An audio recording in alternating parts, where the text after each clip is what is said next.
Good morning and thank you for joining us. I'm Alero Edu and this is Sunrise. Indeed, this is Sunrise. A warm welcome to the program. I am Yomi Otaibe. It's been a week of events across the world. A very should we start from Nigeria? No, start from home. Okay. Let's start from home. Okay, NIMSI was in the news, I think, every day this week. Every day. They managed to start a strike and end the strike Around the within country. 24 hours. Okay. Thank God for that. We should be glad Yes, that the we should strike be. is over. We should But the events that happened before then, it's quite disturbing. It One, is. we're talking about the second wave of COVID-19 in Nigeria. And then we see a mammoth crowd. You know, people trying to get registered. Although there are two ways to that. Okay, so the Minister of Communications was on our program yesterday, and he was talking about the fact that this registration is not just now. So why is everybody trying, to register at this time? But hey, that has happened. Okay, so it was supposed to have started in February 2020, but don't forget we also had to go through the lockdown. Yes. And then all of the other events that happened. But just hang on, just put a comma. When this announcement was made in February 2020, how many people got to hear about it? How busy was the National Orientation Agency in disseminating that information? A lot of people have been asking that what's been happening to that agency. Well, they're alive and kicking somewhere. It's just that we don't get to hear of them or from them. Okay. Maybe these are the we'll kinds start of to hear from them issues- with all of this, calling out. Exactly. Because I don't remember many people saying that they heard this announcement in February last year. Because if they had, they probably would have started working towards it. So even if they heard, now COVID came and everybody was in between lockdown, sit ease at of home, lockdown, sit at home, work from avoid going home, out if you yeah. don't have to, and all of that. So it has happened. And now we are saying people should register for their national identification number. And we see all of this crowd. What should the Presidential Task Force on COVID-19 be saying about that? Well, I do remember that the question was asked of the minister yesterday if there was any digital way of short-circuiting this whole thing, and he replied in the affirmative. Okay, so, but I think he ended by saying that if you do all of the other part of it, online, you still need to come with your hands so that you can do your biometrics. But That is true. it's not been a very pleasant sight. And then the workers, the NIMC workers, went on that strike. And they raised a couple of issues. Their welfare, they talked about their salaries, PPs. and then saying that some of them had contracted COVID-19 in this process.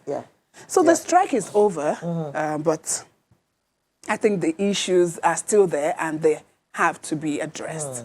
But in parentheses, let me just say, forget the announcement of 2020. I recall that I actually got my NIN as far back as 2014. So I got mine in exercise- 2015.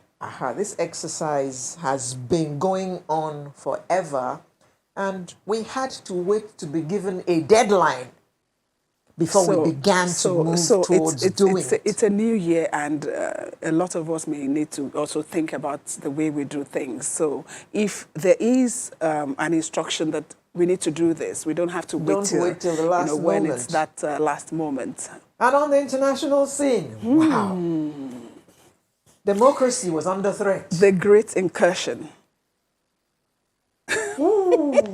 And, some people say, I was watching some of this foreign media, and they were saying this happened, the last time it happened was in 1814, when the British, came. And all that happening in the citadel and the bastion of democracy.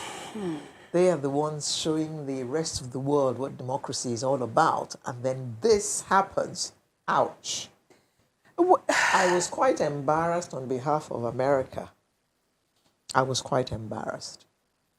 I mean, and somebody sat in the speaker's chair and announced that, Ooh. sure, he was sitting on Nancy Selfies. I Pelosi's think he's been chair. picked up. I think he's Yes, been he picked has up. been. He And has been. that's part of what, He has some of been. the commentators, were saying that, yes, this has happened to America, but do not think that, it has broken down the democracy there, because it's going to fix itself. The country will fix itself. The democracy that has lasted over 2 centuries will fix itself. And I think if they're able to, arrest some of those people right now, maybe that's the first step. We sure hope so, and hope that some other democracies are not looking at this and saying, Well, some people if are it already can saying happen over there. America has lost, that right to come talk to us about democracy.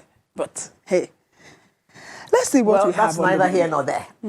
That's neither here nor there. Okay, Let's we're come going back to start home. by dissecting the Finance Act 2020. That was a lot in the news this week, especially the part about unclaimed dividends. Yes, so and, it has to do with money, and dormant. everybody's antenna is up. They want to know what's going to happen. And for some people who haven't, been thinking about their accounts Dormant or accounts. thinking about their dividends, I think this is the time to quickly This rush is a and wake-up call. And then we'll move on to talking about efforts at food security in our country. And then we'll look at the COVID-19 vaccine distribution. Huh. When is it That's a getting biggie. here? That's a bit, not in January anyway, as we had been earlier told. Okay. January is already almost halfway gone. And then we have our Taste of the Week. Two duo. very interesting Yes, guys. yes. So it's that time that you have to stay with us. Grab whatever it is that is going to make your morning very interesting, and come along with us on the program. Thank you for joining us this morning. Last month, the Senate passed the 2020 Finance Bill. The bill seeks to amend 12 acts, which include the Capital Gains Tax Act, Companies Income Tax Act, Tertiary Education Trust Fund Establishment Act, Customs and Excise Tariff, and so on, Consolidated Act, and the Value Added Tax, as well as some others. I think in the highlights we have about 20 of those items which have been looked at. Well, to help us analyze that this morning, it's my pleasure to welcome the West Africa Tax Lead, stroke Fiscal Policy Partner, PricewaterhouseCoopers, Mr. Taiwo Oyedele. Good morning. Good morning. Thank you for joining us. Thank you for having me. We also have the Managing Director of Cowrie Asset Management, Mr. Johnson Chukwu. Good morning. Good morning and Happy New Year. Same to you. And joining us from our studio in Abuja, we have an economist, Mr. Tokwe Fashoa, a former presidential candidate, if I might add. Good morning and Happy New Year. It's good to be morning, Tokwe. Happy New Year to you. Now, let me begin with you, Mr. Oyedele. Now, this whole thing is a whole basket of things. What are your thoughts in general about the items? Yeah, thank you very much. Let me start by saying, actually, the Finance Act 2020 amends 14 different laws, and not 12. And if I give a brief context in terms of the objective, because I think the policy objectives are very important, so we can then situate the amendments within the context of what we hope to achieve. So one of that is to introduce counter-cyclical fiscal policy. In simple language, what it means is we're in a crisis, businesses are struggling, people are losing jobs. What can you do so that you put money back into their hands? How can you ensure that those businesses are able to at least get some level of activities going? Some of that would include not introducing new taxes, not increasing the rate of existing taxes, and so on and so forth. Another objective there is, how do you fund COVID-19 responses? Another one is to do with fiscal efficiencies. Can we get, we call them MDAs, state-owned enterprises, to just be efficient? Don't waste all the money that you generate. In the Finance Act, there's a requirement that your cost to revenue ratio should not be more than 50%. We also have another objective around procurement reforms. One of it is how can we use technology to cut out all the bureaucracy and sometimes underhand dealing And leakages, yeah. So those objectives, to be honest, are laudable objectives and they're Okay. commendable. So in terms of the provisions, I would also say to a very large extent, those provisions in the Finance Act address those objectives. Of course, there's no law that is perfect. So you have, and sometimes it will be actually unreasonable to have 200 million people and expect all of them to agree on anything. So we have those dealing with small businesses. And the point about, for example, exempting people who earn minimum wage, 30,000 naira or less from tax. And a lot of people said, well, those people don't even pay the taxes anyway.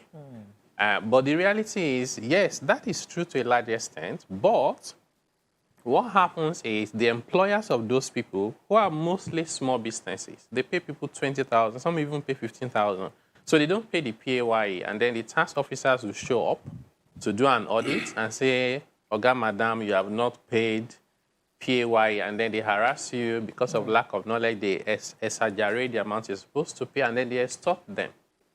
So now that there's a law protecting you, it means nobody can come and harass you, so long That as... is if those small businesses know about this. Yes, which is why I think what you guys are doing is good. That's why some of us have been trying to sensitize people and simplify it. Tax is not the most interesting subject that people are looking for. So you need to speak the language that people can connect with. I even hope that somebody will translate all of this to Pidgin, Yoruba, Hausa, and Igbo, so everybody can understand. It. So, by the way, those who earn minimum wage, do they pay PAYE at the moment? Yes. So our laws, because we are a lazy country in a way. So the law just before 1st of January this year, which means as of 31st December last year, you're only exempted from paying PAYE if you earn 2,500 naira per month. Now, when that was introduced in the law, naira was almost at par with the dollars.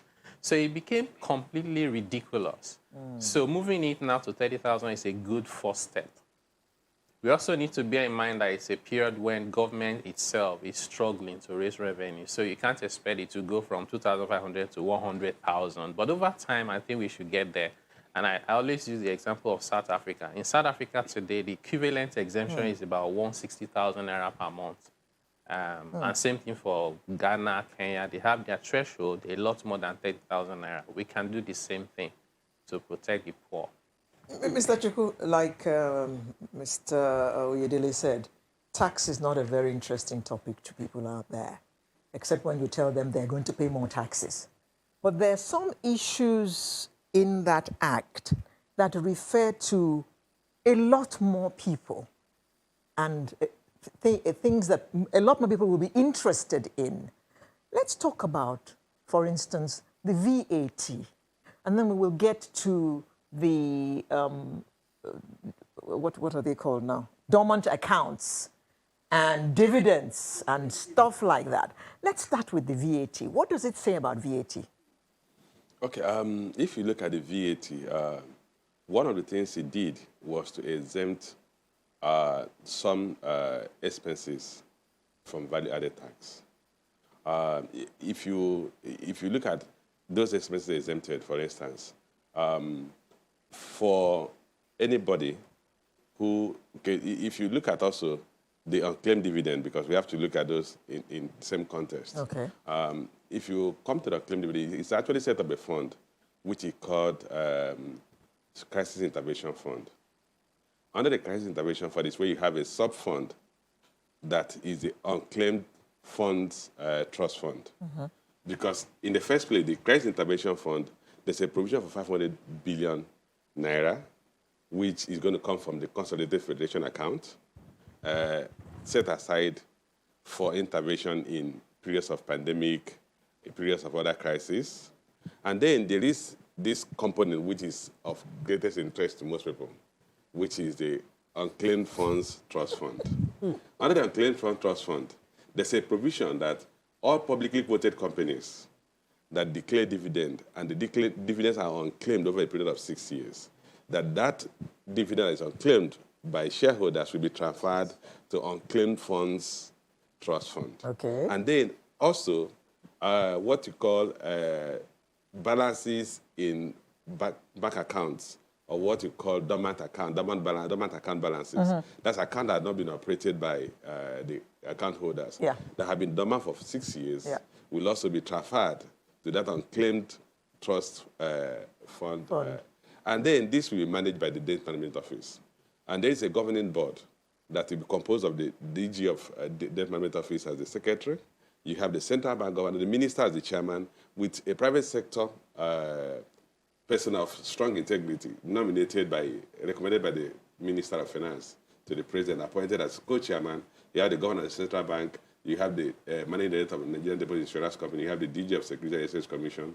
You have 2 shareholders from the Shareholders Association. You have a member of the registrars representing the registrars. All this will compose the governing board. The basic thing is that these funds will be borrowed by the federal government. Borrowed? Yes, borrowed by the federal government under a perpetual trust.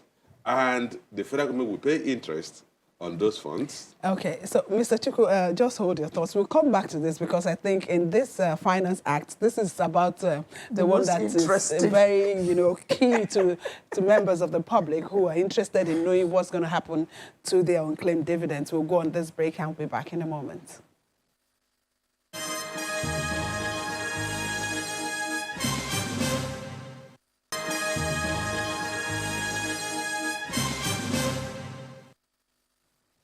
Welcome back, and thank you for staying with us. Mr. Chukwu, you were rounding up on something you were talking about. Yes, I was saying that the Unclaimed Funds Trust Fund, which has generated so much interest in the country, is basically the federal government borrowing those unclaimed dividends and dormant account balances. And as at the end of December last year, the balances on unclaimed dividends were about 158 billion naira. I don't have the figures for the balance in dormant accounts. But the key thing is that the federal government will pay interest on those funds, and the funds will be managed by the Debt Management Office. And the claimants, that's shareholders and dormant account holders, can approach the DMO through their registrars or through the banks and make claims for those payments. There's actually provision that there will be a sinking fund where the government will be setting aside money for payment of those claims when they arise. The other question you asked earlier on VAT, 2 major components, 2 major items we are exempted from VAT. One is aircraft items, aircraft engines, aircraft, full aircraft, aviation-related equipment are exempted from VAT, as well as airline tickets, which should apply to all of us. Airline tickets are also exempted from VAT under the 2020 Finance Act.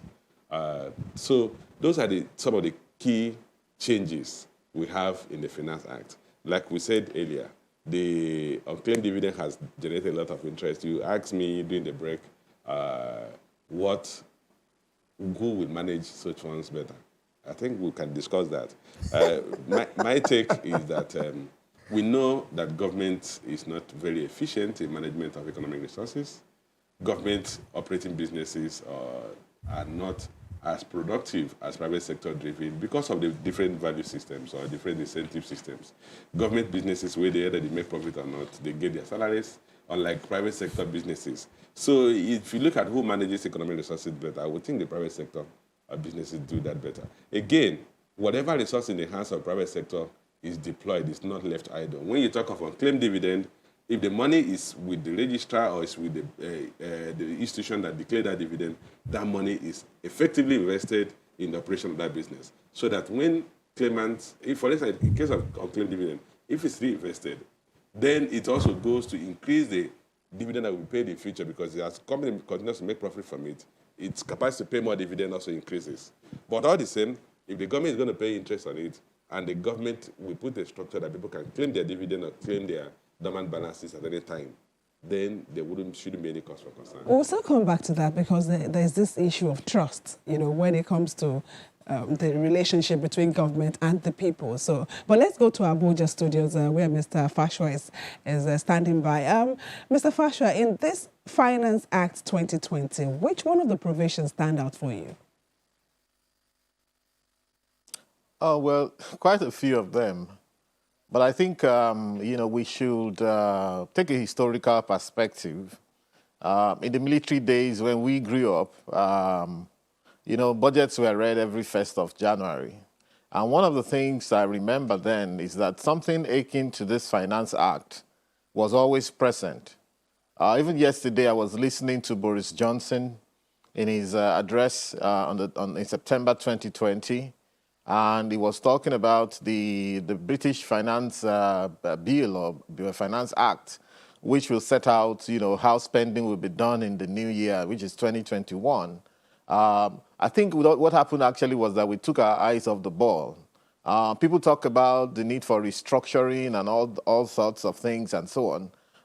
The point is that, like I've always made a point, that, look, it's because we actually stopped being actively thinking about our situation. Otherwise, we wouldn't have waited until things get to a crisis level. In other words, it's very, very normal, and we should make it a standing duty and always remember, especially under these civilian regimes, that every year or every other year there needs to be a revision of the laws that surround the financing of our economy. And in fact, in the military days, I remember that every now and then, even things concerning pay as you earn will be discussed, and new laws will be made. And that's the way the government connects with the people. You say, listen, pay as you earn, okay, you're going to get this extra, depending on the situation.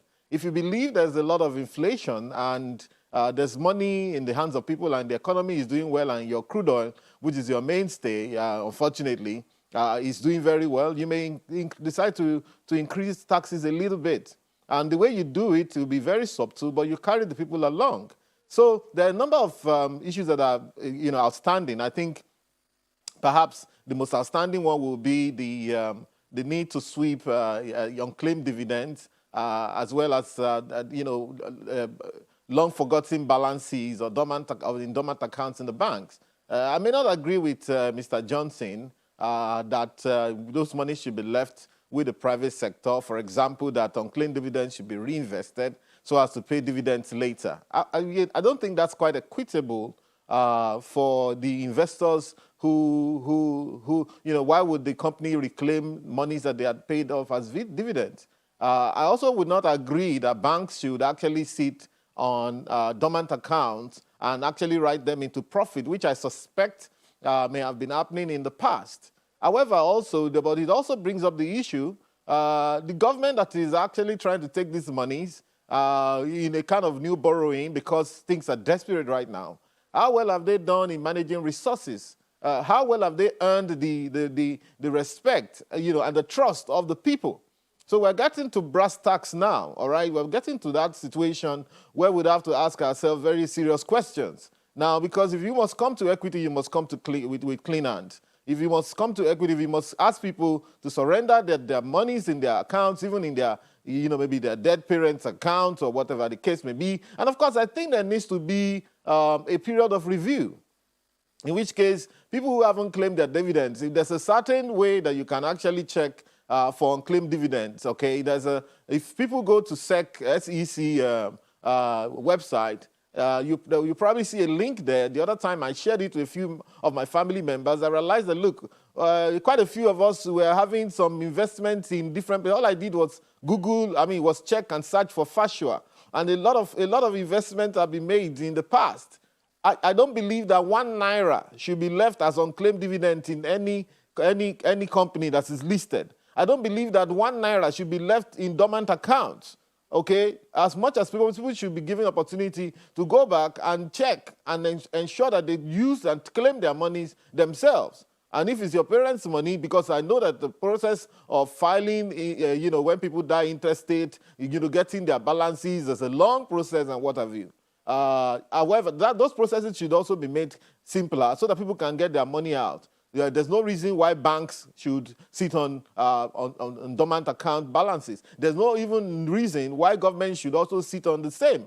Because we're asking, if this is the case, we'll go back to the budget 2021 and look at the items that are being budgeted for. Unfortunately, we toyed for 1 or 2 years with the idea of a zero-based budget, which has been jettisoned right now. And we're back to the envelope system where the budget office sits down and writes letters to MDAs and say, guys, tell us what you want to buy next year. Okay, those ones supply what they want to buy. But it's at that point that people start to say, look, I think we need a new car for the DG. I think we need new cars for the directors. I think we need a new mansion somewhere. I think we need a new office. We are not supposed to be budgeting in that way in the year 2021 under COVID when the entire world is going through dire straits in terms of financing. And you can see that part of the Finance Act also talks about the need for the excess revenue of all these MDAs to be enforced, every quarter, to be taken from them if they refuse to pay the revenues, excess revenues into the consolidated revenue funds, that perhaps the accountant general or so has a right to debit their account or debit their TSA account and move the money. Because we have seen a situation where government agencies have set themselves up unfortunately, as enemies of the people, in competition with the people. People are in government agencies and they believe that, look, let us take as much as possible as we can for ourselves, make ourselves comfortable. It should not be so. The other time I went to immigration office, even though they are trying to do reforms, but what I realized is that, there's the reforms that they are doing, or even the way the government organizations are set up, is such that they make the workers in that organization comfortable instead of making the people who are the ones paying the salaries of these workers comfortable. So you go there and the car park is all dusty and dug up, and they say, look, my friend, park there. And then they will drive in nicely and park on tarred, on tarmacs, and make themselves comfortable and make themselves neat. But you are paying the taxes. So it's a time for us to actually question some of those things. It's a time for us to question why, what they use the money for. It's a time for us to go back to the 2021 budget and say, what are the items that these guys are budgeting for? Yes, there's a lot of questions that we need to get answers to. And you touched on the issue of excess funds and ministries, departments and agencies, not remitting some of these things. Is it a question of the law or in terms of implementing these laws that we have? The thing about the law is that it sets you up, okay? First of all, it protects. You have very fantastic tax gurus there. Taiwo Dele is perhaps one of the best, if not the best, tax authority in this country. Talks about this law, talking about amending 14 different acts already. So part of the idea is that, protecting, let's say, for example, minimum income earners, so that nobody can come and quote and unquote chance them. For example, look at what has happened with aviation. We came back from COVID and the cost of flights just went up astronomically, sometimes more than 100%. Meanwhile, they have stopped giving you anything in the flight. They tell you, sorry, we can't serve you anything. So you go in there, you're paying 70,000 to fly from Lagos to Abuja, on economy, or maybe 120,000 on business for those who fly business. You're getting nothing for it. It's a dry run. And, and at the end of the day, what have we got? So they are saying, okay, look, let us remove the VAT. Let us take, maybe that will reduce the price of. Now, so what this does is that it protects you on one hand, it sets you up on the other. The idea of bringing this law is that for the MDA, whose DG is trying to do funny things, for example, we heard about I think it's NERC recently, the Electricity Regulatory Commission. Here we are being asked to pay more for energy. And then under the departed DG, before the man left, they paid themselves some huge amounts of money. We're talking about, these are government, I don't know when government agencies actually developed all that temerity to make the people extra and uber rich. We're talking about people just sitting down and saying, listen, let's take 100 million for each of ourselves. And then the guys in the private sector are struggling to survive. How many bankers even will get that kind of money in one fell swoop?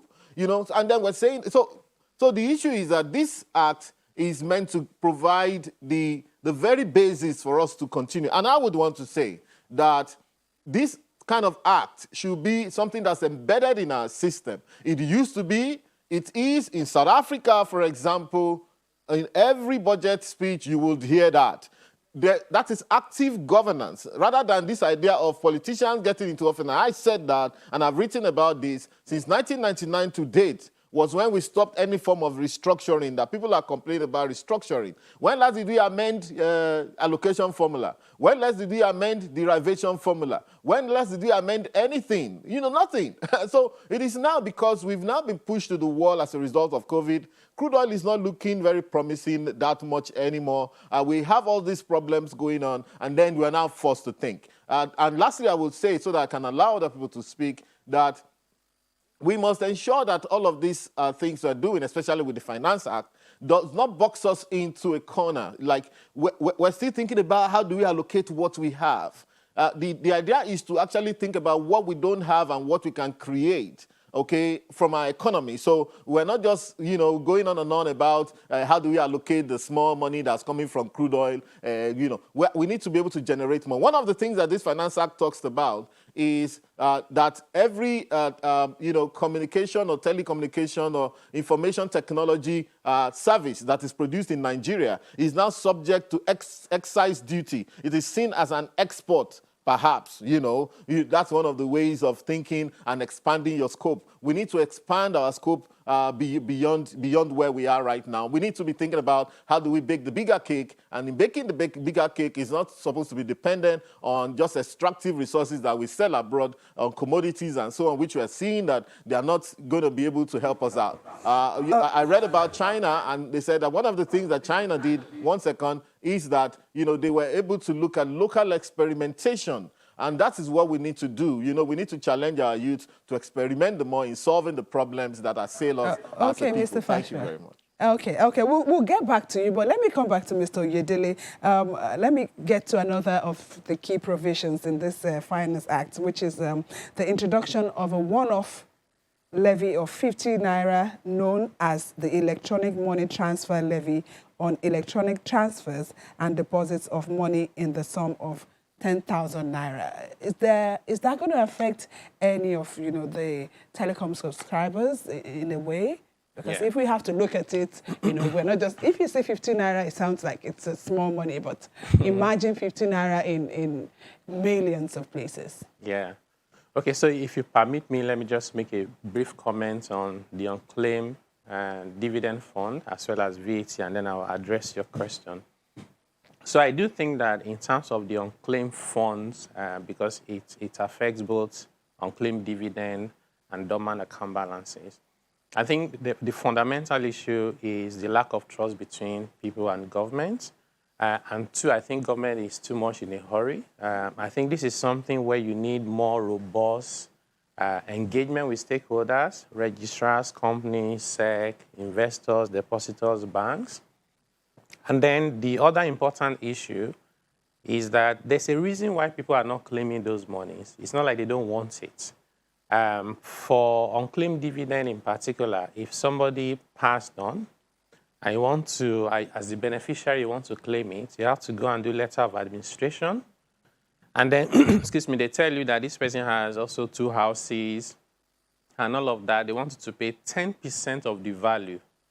Now, the 10% is even more than what you're trying to claim. You're not selling the house. The dividend you're trying to claim maybe is 50,000 naira. You just let it be.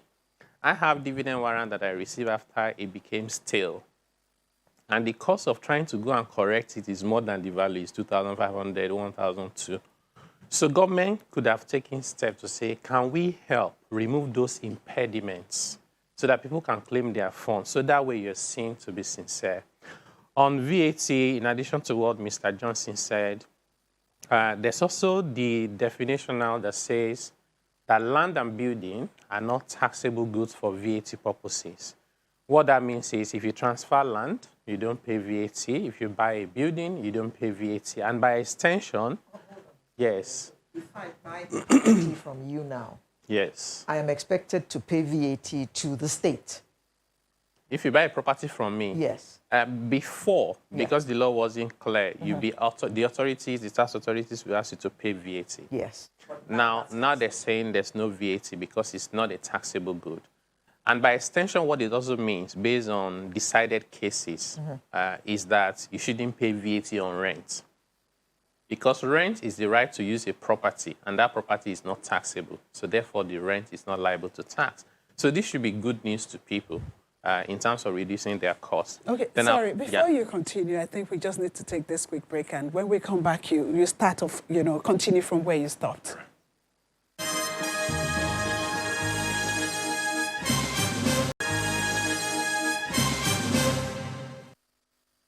Okay, welcome back. Mr. Yelede, we were talking about some of the ways that this issue of dormant accounts, can be avoided in terms of what the government can do. Perhaps, are there things that individuals also can do? Yes, there is a lot that individuals can do. But I think in terms of the unclaimed dividend and dormant accounts, it's already in the past. You can only talk about going forward. One of it is, again, for different reasons, some people don't want people to know what they have. So they hide their bank balances, their investments in companies from even their families and friends. So those issues, I don't think they will go away anytime soon. But at least there are platforms like the Securities and Exchange Commission where you can go and find whether you have investments in which companies, and it will give you all the details like Mr. Fashua said. So I think people should take interest in knowing what they are doing. And even these new rules, for example, there are people who are still not aware and they have dormant accounts for them to go and reactivate. So I think in terms of getting knowledge will be a key one. And government can also help. Sorry, for the unclaimed dividend, it would be sec.gov.ng? Yes. Okay. Where people can go and search at least that they have investment in certain companies. So, and if you have a loved one who is deceased, you can just type their name there and find out what they have. It's a good starting point, and then go to the registrars and see whether you can make some claims. And I think also the important point is for government to demonstrate sincerity, let's help take away the impediments. So some of it is let people nominate when they are buying shares a default beneficiary, so that if they pass on or anything happens, they don't need to go to probate and administration before they can claim the little money they have. It's good now that dividends would are it going also into... not depend on who is supposed to be operating that account? If it's the same person that opened it, for instance, the person that owns the shares? Yeah, so if the dividend goes to your bank account, which is what SEC is trying to do now under the e-dividend scheme, then it goes into the bank account, and the process for claiming the bank balance of a deceased person would then apply. Again, it goes back to why are the regulations and the process is so complicated. It's already painful when you lose a loved one, and you're trying to take the little money, maybe to take care of their dependents, and then government makes it almost impossible for it. It's just not fair. So I think government needs to address those issues. Then if I move on to the point on telecommunication, if you permit me, that Mr. Fashua made. So the point is that in many countries, they actually levy taxes on telecommunication for two reasons. One, is easy to collect, and two, you can design it to protect the poor. So for example, so what this Finance Act has said now is that telecommunication services is part of the item on which excise duties can be imposed. It has not been imposed, just that the law has been created so that the president by an order and just wake up tomorrow and introduce it. And the idea is that if you want to do that, ensure that you protect the vulnerable people. You can say on any consumption of data and airtime below a certain threshold per month, it could be 5,000, it could be 10,000, you don't pay the tax. Over and above that, then you pay. Then that will still be fair a little bit. But then beyond that is what do you do with the money? And that comes with this issue of trust and transparency. Yes. And to your last question on the electronic money transfer levy. Yes. So to be honest with you, I've said that in my view is completely political. So, and I say that because currently what you have based on the Finance Act of 2019, it says that electronic money transfer is electronically receipted and therefore on that receipt, there's a stamp duty of 50 naira. Initially, it was on 1,000 naira, then the threshold went up to 10,000, which is good. So over and above that, 10,000, you pay the 50 naira. The Constitution under Section 163 says that stamp duties between individuals should be collected by states, and they should keep the money and spend it. Stamp duties involving a company or body of individuals or any other organization should be collected by the federal government, but the federal government will share the entire money, less cost of collection, to the states. Now, federal government, in my view, is interested in sharing out of it. So what they've done is to say, from now on, don't pay stamp duty when you transfer money. You'll be paying a different tax that is called electronic money transfer levy. And this money, when we collect it, federal government will keep 15% and state will take 85%. I think that the state will go to court because, in my view, I don't think it's right. Because to the ordinary person anyway, which is the most important one, it doesn't change anything for you. You're still paying 50 naira like you were paying before. The name used to be stamp duty. It is now The name has EMT. changed. Okay, Mr. Choku, let's look at agric and then the duties on importation of vehicles. What do you think about what they have said about agricultural equipment, seeing as we're trying very hard to encourage agriculture in the country and ensure our food security? Okay, there are a couple of provisions that relates to the agricultural sector. First of all, if you look at the duties you did mention, on tractors, which is a key agricultural equipment, the duty has been reduced from 35% to 5%. There are also duty reductions on public transport vehicles.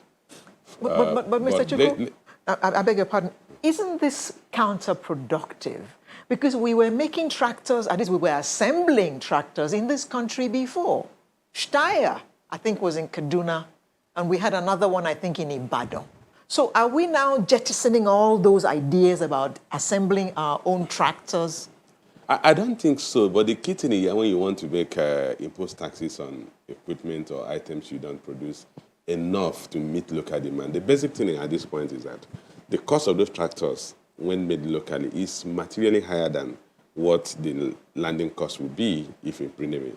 So what we eventually do is we are imposing tax on the consumers of those tractors, which are the farmers, by insisting that they should pay, those who are importing those tractors should pay 35% duty, and then obviously trying to incentivize tractor manufacturing in the country. But remember that almost all the equipment that you use in tractor manufacturing are imported. So what you just basically do is that you do some level of assembly locally. There's actually no manufacturing of tractors in the country today.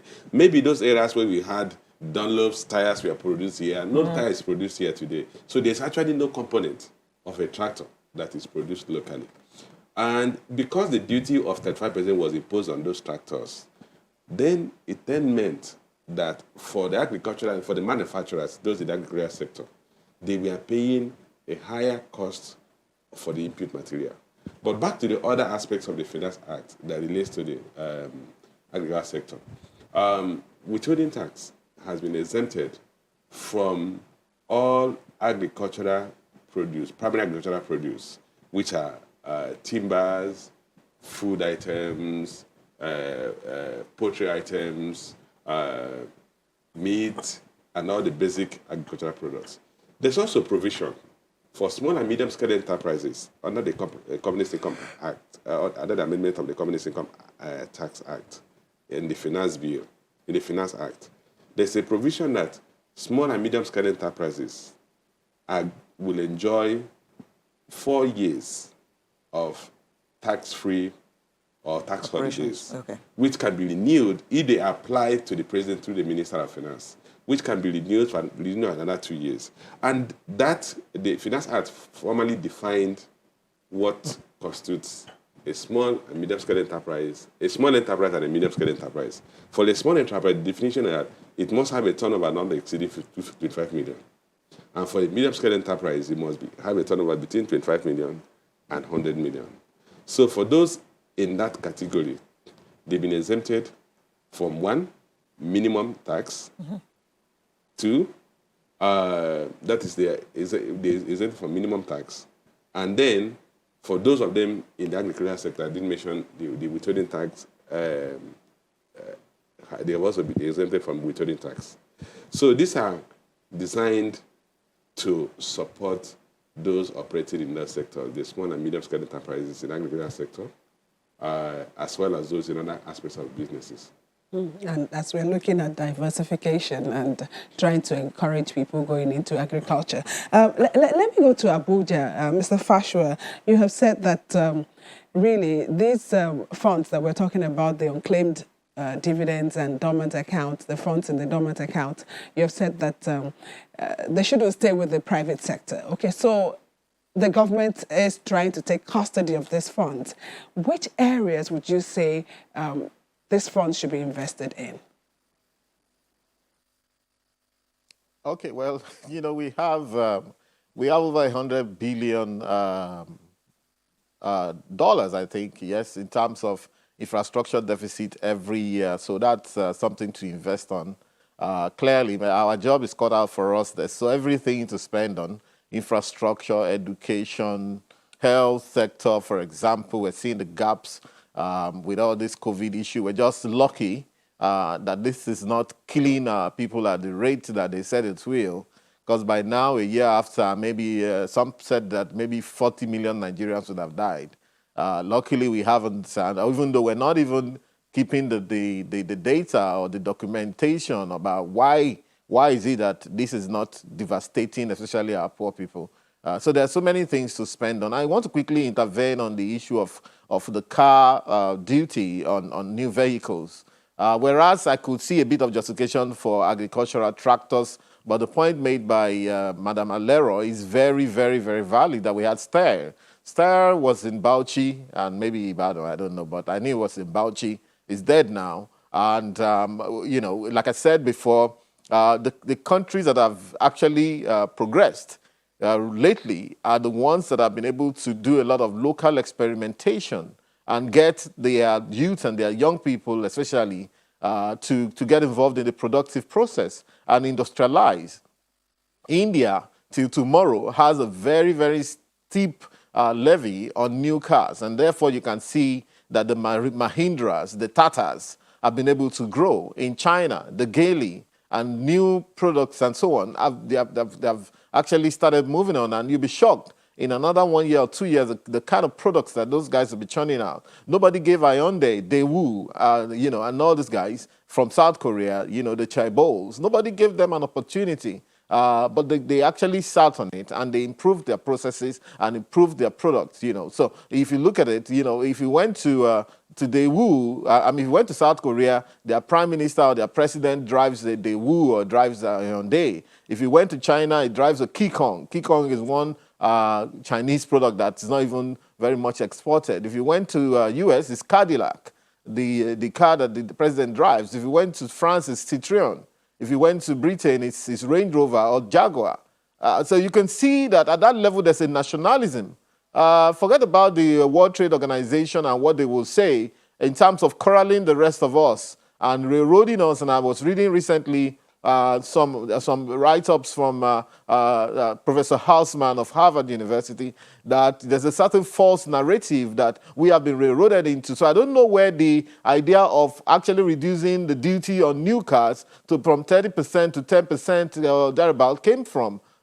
You know, and I don't know why we wouldn't be able to go back to Steyr and actually get our engineers to actually begin to do something local, no matter how small. Until we get on that pedestal and get on that journey to redefine our future, I'm afraid we're actually joking here. So regarding the dividends and the balances, the dormant account balances, there are many places to invest them. Nigeria is a gaping hole waiting for investment. The issue then becomes the efficiency of the investments that we want to make. You know, the trust issues that we have with our government, the misspendings of the past and the present, the budgeting processes that don't show that there's a focus on the people. all right, that doesn't show that we have actually learned from our mistakes in the past. What is different between the 2020 budget and the 2021 budget? Not a lot.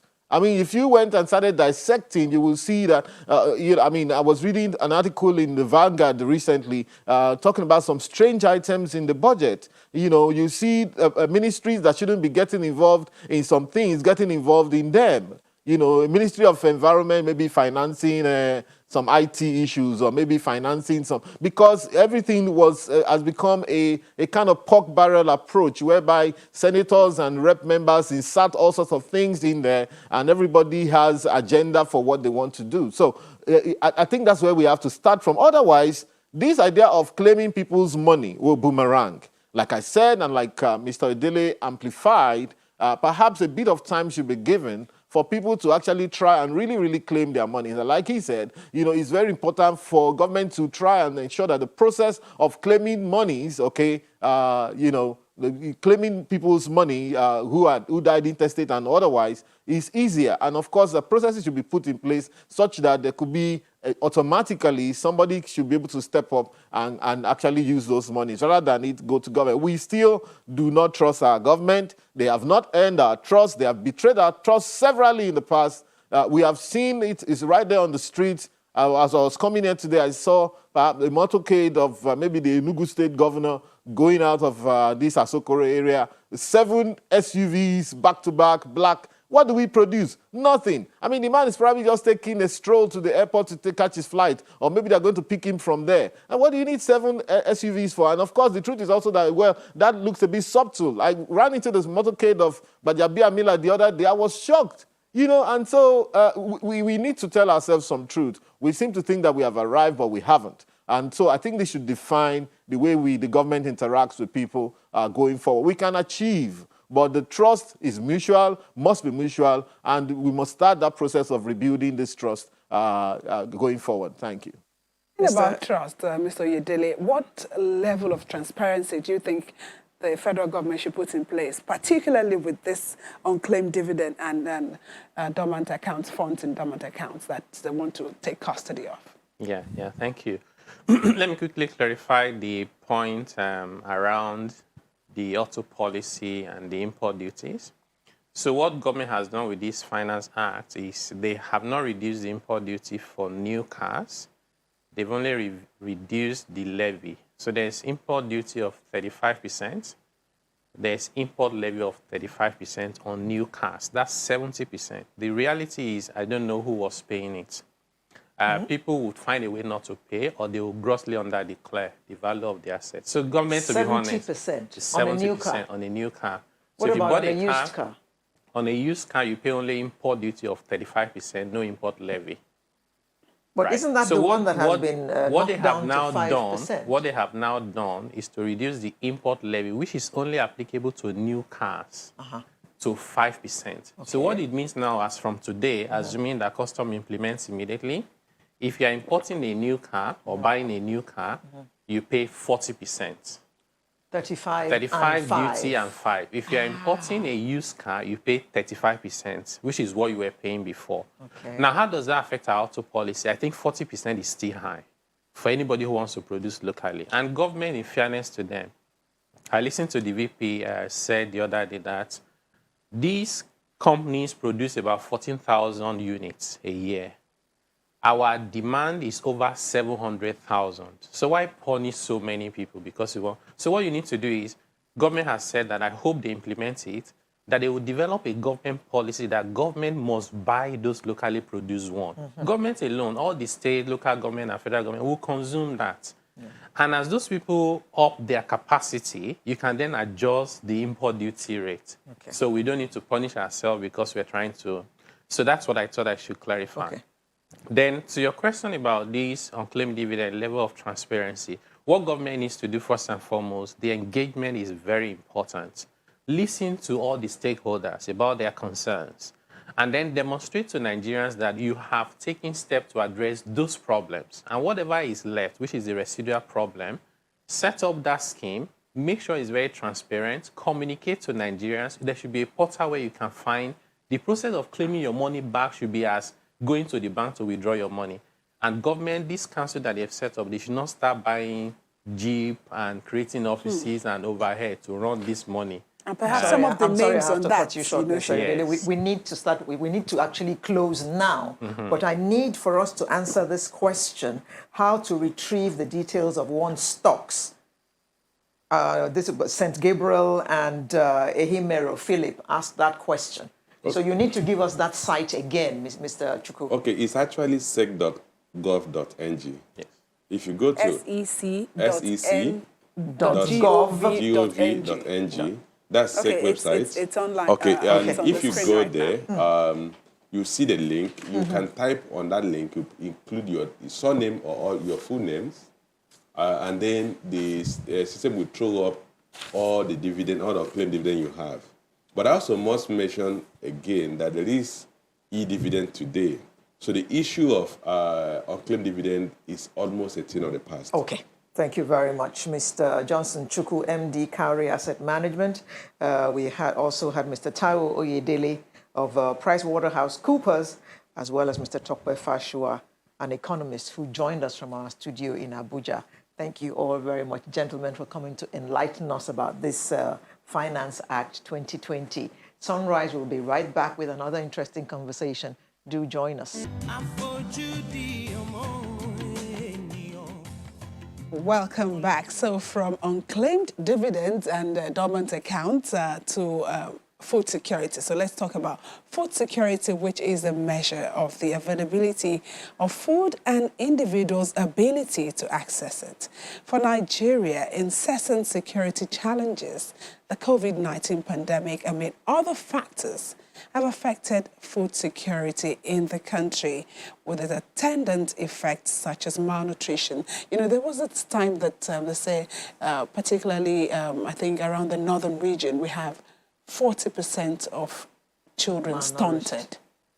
And, you know, it stems from a lot of factors, of course, which includes and the contradiction nutrition. therein is that that is where most of our food comes from. So what is the reason they're exporting so much they can't afford to feed their children the food that they produce? Okay, so we'll find out, you know, how Question. much of efforts is being put in place to address issues surrounding food security in Nigeria.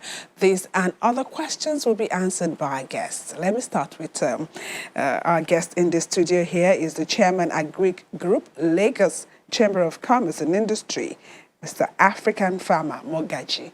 Thank you so much for joining us this morning. Good morning. Thank you for having me. And also from Zaria, joining us via Zoom, is the Executive Director, National Agriculture Extension and Research Liaison Services, Professor Mohammed Othman. Thank you so much for being with us this morning. Yes, good morning. Good to have you, Prof. Yes, I would like to say that, I just finished my tenure as Executive Director of NRLS just toward the end of last year, but I'm still working in the same place, and I'm Professor of Agricultural Extension, Agricultural Engineering. Thank you very much. Okay, thank you so much for joining us. Let me start with you, Prof. Are we in danger of, you know, inadequate food supply in the country? Yeah, well, I can say that, yes, even without the COVID-19 pandemic, Nigeria has been facing a lot of problems of food security. Because if you look at the definition of food security exists when all people at all times have physical and economic access to sufficient, safe, and nutritious food that meets their dietary needs for an active and healthy lifestyle. And that means that, when you look at this definition, there are three major components. One, the food has to be qualitative. That means it has to be safe, healthy, and of nutritional value. Two, it has to be quantitative. That means that it has to be, quantitative enough to meet the needs of all the people within the given period of time. And then the food also has to be available and accessible.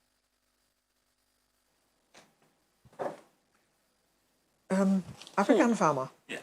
let's talk about I funding think Prof for is the having agri some challenge sector. with his connection there. Okay, we can continue with Mr. Mogaji here. this country has always spoken about agriculture. We need to grow more food. We need to get more farmers. We need to encourage farming and all that. Do you think that sector is well funded, as in funded well enough to be able to provide enough food for 200 million people? The sector is not well funded as it should be funded to take care of 200 million. And when you're talking about the funding, we should not be focusing on 200 million. We probably should be talking about 600 million. Why do I say 600 million? Because the food security, we need the reserves to be full. Okay. So if we budget that we are going to feed 600 million people, then we would have excess to go and store, and then excess. and so we would be secure. If we focus on 200, we will always not have enough because we will not pay attention to the reserves. Before you continue, where are we now in terms of this description that you've given? Well, on a scale of 1 to 10, I would say maybe 4. 4. 4, yeah. Wow. So 4, it's below average. It's not pass, but it's below average. Below average. Yes. Okay. The Prof was trying to talk about some of the what really food security is and how can we attain it in Nigeria? Let's talk about that. Well, we can attain food security first if we have the right people in the right offices. If we have more African farmers. Well, because what we currently have now cannot take us to the promised land. And what do I mean by that? We have square pegs in round holes. And most of the government parastatals, they are the ones that are directly responsible for us being food secure. And you find out that the people at the helm of those affairs are mostly not agric experts. It's just like asking a PhD in agric to go and become the CMD in an hospital. That's chief medical director in Lut. It won't work. But that's what we find in agric all the time. Even if it's a question of, having that administrative capacity. Because sometimes perhaps the head would not have to be, somebody that is in the know, but the person that's got the administrative capacity to be able to put together all of the other parameters. You see, the challenge is agric is like medicine. Lives are involved in both. So yes, you need that administrative capacity. However, it's more technical. If you don't understand the technicalities, you'll be bamboozled with a lot of things, which would come out of self-interest. And so when they present you with technical things, you don't know. And that's why what we have with a lot of people in administration, especially like in the ministries, when talk about ministers appointed in the agri sector. So, one of the few past ministers, was told that they could just go and bring some seeds, rice seeds from Thailand. And the man bought the idea and came on media to say, we're going to bring these seeds, not knowing that those seeds are adapted to that environment. So when you bring it here, it's a different scenario. It may take 3-4 years of spending government money on a wrong project that will give wrong results. So agric is technical. So you need people who have the administrative ability as well as the technical components of it. Okay, and for our farmers, if we leave the administrators, let's talk about our farmers. How well, there's a couple of initiatives by the government to help the farmers grow better, and how is that going? Well, I always give it to this administration. The truth must be told.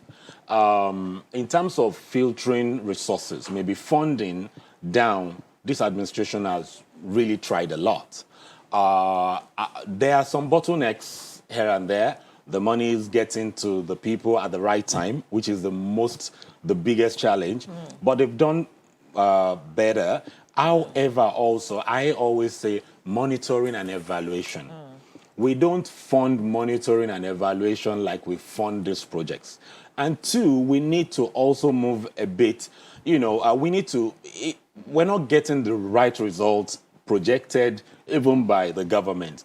And what needs to happen is we need to fund in new sets of farmers who are not the local farmers. The local farmers are the elderly people, the 50s, 60s. We need to go after the younger ones in the rural community, not the urban youths. There's a lot of focus now on urban youths trying to make it look appealing, but it's the rural youth that has gone through the ropes, learning from their grandfathers, their fathers. So just scaling them. Where would you place yourself? I'm in between because one, I learned from the old gurus. My dad, I'm privileged. My dad was the second group managing director of Odua, and I was exposed to many of the projects in the Southwest and also in Ondo State Investment, where you have all the oil palms. So I grew up, and my dad had a massive farm, rice farm. It was growing at like 750 acres as at 85. So I grew up with the standard. Okay. And I'm in between. Professor, when Dr. Adesina was the Minister of Agri, we heard of a lot of things, a lot of impressive things. Are these things being continued? And to your mind, are we getting the kind of results we're expecting to get? Well, I would like to say we are not really getting the result that we really wanted to get, because there are many things that are actually playing against what we are doing. And like I already started talking about what is food security, and I've also mentioned that. But the major, issue here is that Nigerian population is growing rapidly. You may recall that during the independence, Nigerian population was just about 43 million. And today we have more than 200 million people. And everybody needs food. And in fact, on the average, per hour, every hour in Nigeria, there's about 850 babies. And the death is about 280. And we have a gap of increase of population of about 570. So, and when you look at this one per year, we have about 4.92 million. So this is quite a large population of people, and food. Everybody needs food. You cannot give any excuse for not providing food to anybody, people. So, and most of the policies, like he has mentioned, like Doctor has mentioned, really we need to look at ourselves, because I always said Nigeria has a potential to feed Africa, not only Nigeria, because this country is blessed with large, arable land of about 91 million hectares of land, and the range of rainfall from 700 millimeters to over 4,000 millimeters. And that means that this country can produce more than 100 different agricultural commodities, but yet we keep on importing food, and still people go to sleep with hunger in their stomach. So why is this so? There are many reasons. And one of the reasons, of course, is the issue of policy. We need to have policy, and we need to have policy being implemented. Second, of course, the implementers of the policy. Three, the investment. In Nigeria, you find that only federal government maybe sometimes provide a budget of about 2 to 3% of their budget into agriculture. The state and local government are almost doing nothing. People just talk about agriculture, but when it comes to reality in terms of investment, you find that nobody is investing. And that is why there's low level of agri-mechanization. And when there's low level of agri-mechanization, many youths cannot go to the farm, because nobody wants to go to the farm and then be bending to be using cutlass and hoe. People need to be able to use appropriate technology, mechanized technology, that they will be able to increase their productivity. And that is why also it has also been attractive, because even to the private sector, because of the low productivity. You see, the low productivity in Nigeria is quite very glaring when you compare to what is happening elsewhere. You see, in some places you can find that a hectare of land can give you about 8 to 10 tons of maize, but here the average yield is about 1.5 to even 2 tons per hectare. which, is quite, the marginal profit is very, very low. And then you also have unstable market, so farmers, most of the farmers, when they look at, if they are to do the cost analysis of what they invest and what they do, and many people will not go to the farm. But many are being forced to go to the farm, one, for food security of their own family, and two, to be able also to sell little. But generally, in this country, we have not been actually paying the desired attention that is required so that we'll be able to even feed the nation. And like I mentioned, there's no particular state out of that 6 states that cannot feed itself and even export. And Professor, I beg your pardon, also, Professor. I beg your pardon, before you depart too far from what I'm about to raise. What is responsible for this low yield? Very good. The most fundamental, most important is the poor extension services. Poor extension services. In Nigeria, many people are using their traditional way of producing food. That's one.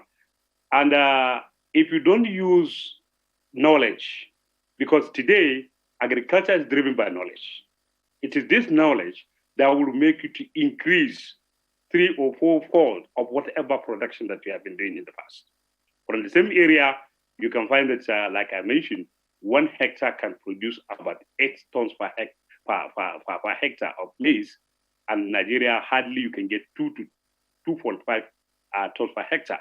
So one is the issue of poor extension services.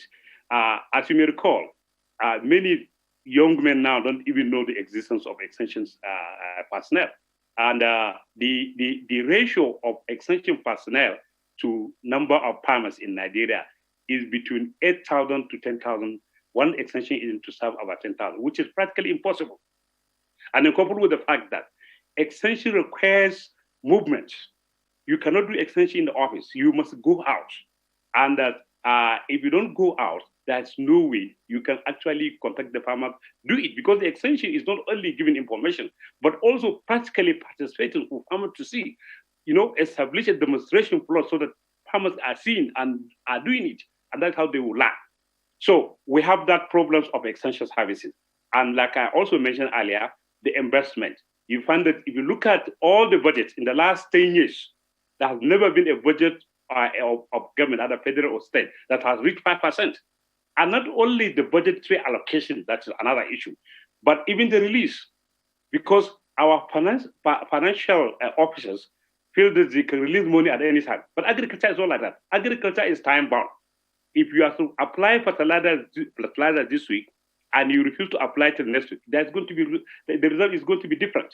So, and in Nigeria, you see, you find that release of funds is at the people just do it at when they want to do it, not when it is desired to be done. So you find that most of this budget that is being allocated, hardly most of the research institute and agencies and so on can receive even 70% of what had been budgeted for them at the time they need it. So that is very critical, because without investment, there's no way you can acquire the necessary tools and infrastructure to be able to increase their productivity. African farmer, do pardon me. I want to stay with Professor. Professor, you spoke about the modern farming appliances or implements or whatever they're called. Now, you are a professor in this sector. What are you doing, or what is your institute doing about introducing our farmers to these new ways of doing things? Thank you very much for this question. I would like to say that in Nigeria, we have a lot of technologies that have been developed, by the Research Institute as well as the faculties of agriculture. And most of these technologies are on shelf. I want you to understand that anybody who is going to read agriculture at master's or PhD level must participate in a research project to address one problem or the other. Now, the question is that we have about 70 faculties of agriculture, and you have thousands of PhD students and MSc students all participating in agriculture, in addition to 17 agricultural research institutes. Professor, that are owned by the beg to government. interrupt you yet again. I do beg your pardon. We need to take a short What break. are we doing? Why? When we come back, you will continue from where you left off. I do beg your pardon. Yes, Professor. We were talking about what your institute was doing about introducing these new technologies to farmers. Okay. Well, okay. You see, NRLS, of course, is in charge of agricultural extension services, and then making liaison with the research institute in the country. In the last 5 or 6 years, NLF has been doing the best it can to really reach out. But as you may see, NLF is just one institute, and it has, less than 2,000 staff. So, it has to work with other national agricultural research institutes.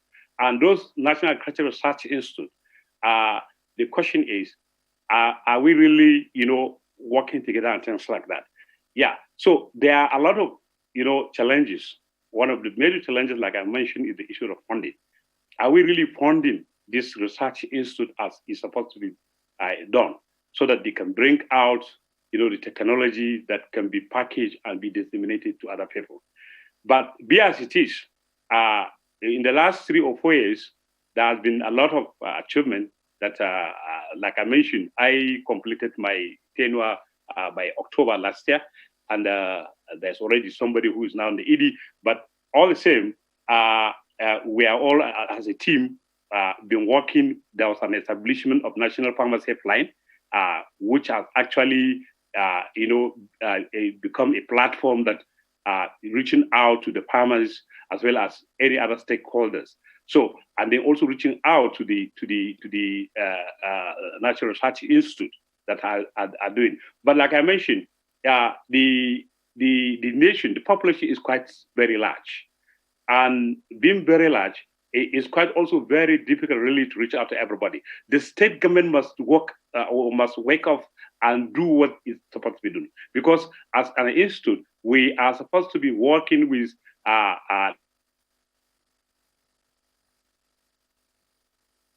network is in the way. Let's go back to the studio, Mr. Mogaji. The Prof raised a couple of issues. One, he talked about some of the challenges, against agriculture in the country, policy and its implementation. It talked about the implementers. It also talked about investment. Now, you have said, okay, in terms of implementation, perhaps people that are at the helm of affairs, they're not who or what they should be, yes.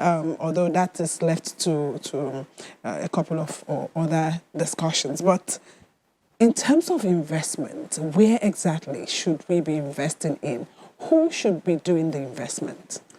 Well, first, we should be investing in mechanization, especially small. So when we talk about mechanization in the country, we're looking for large manufacturing concerns. And we should be looking at countries that we have similar challenges, similar opportunities, similar climates.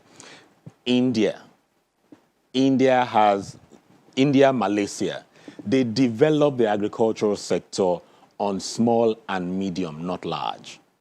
We focus on giant projects that we depend on foreign maintenance and foreign sustenance. So we should be looking at all the tractors they bring in are not the tractors we need. We need tractors, we need small tractors, something that can work for 2.5 acres, 5 acres, 10 acres, because by the size of our land holdings, they are small. So we bring equipment that is not meant for the system here. And when we go out, we see what they practice. China, India feeds in rice using small handheld equipments. So that is what needs to be brought in here. And so we need small mechanization.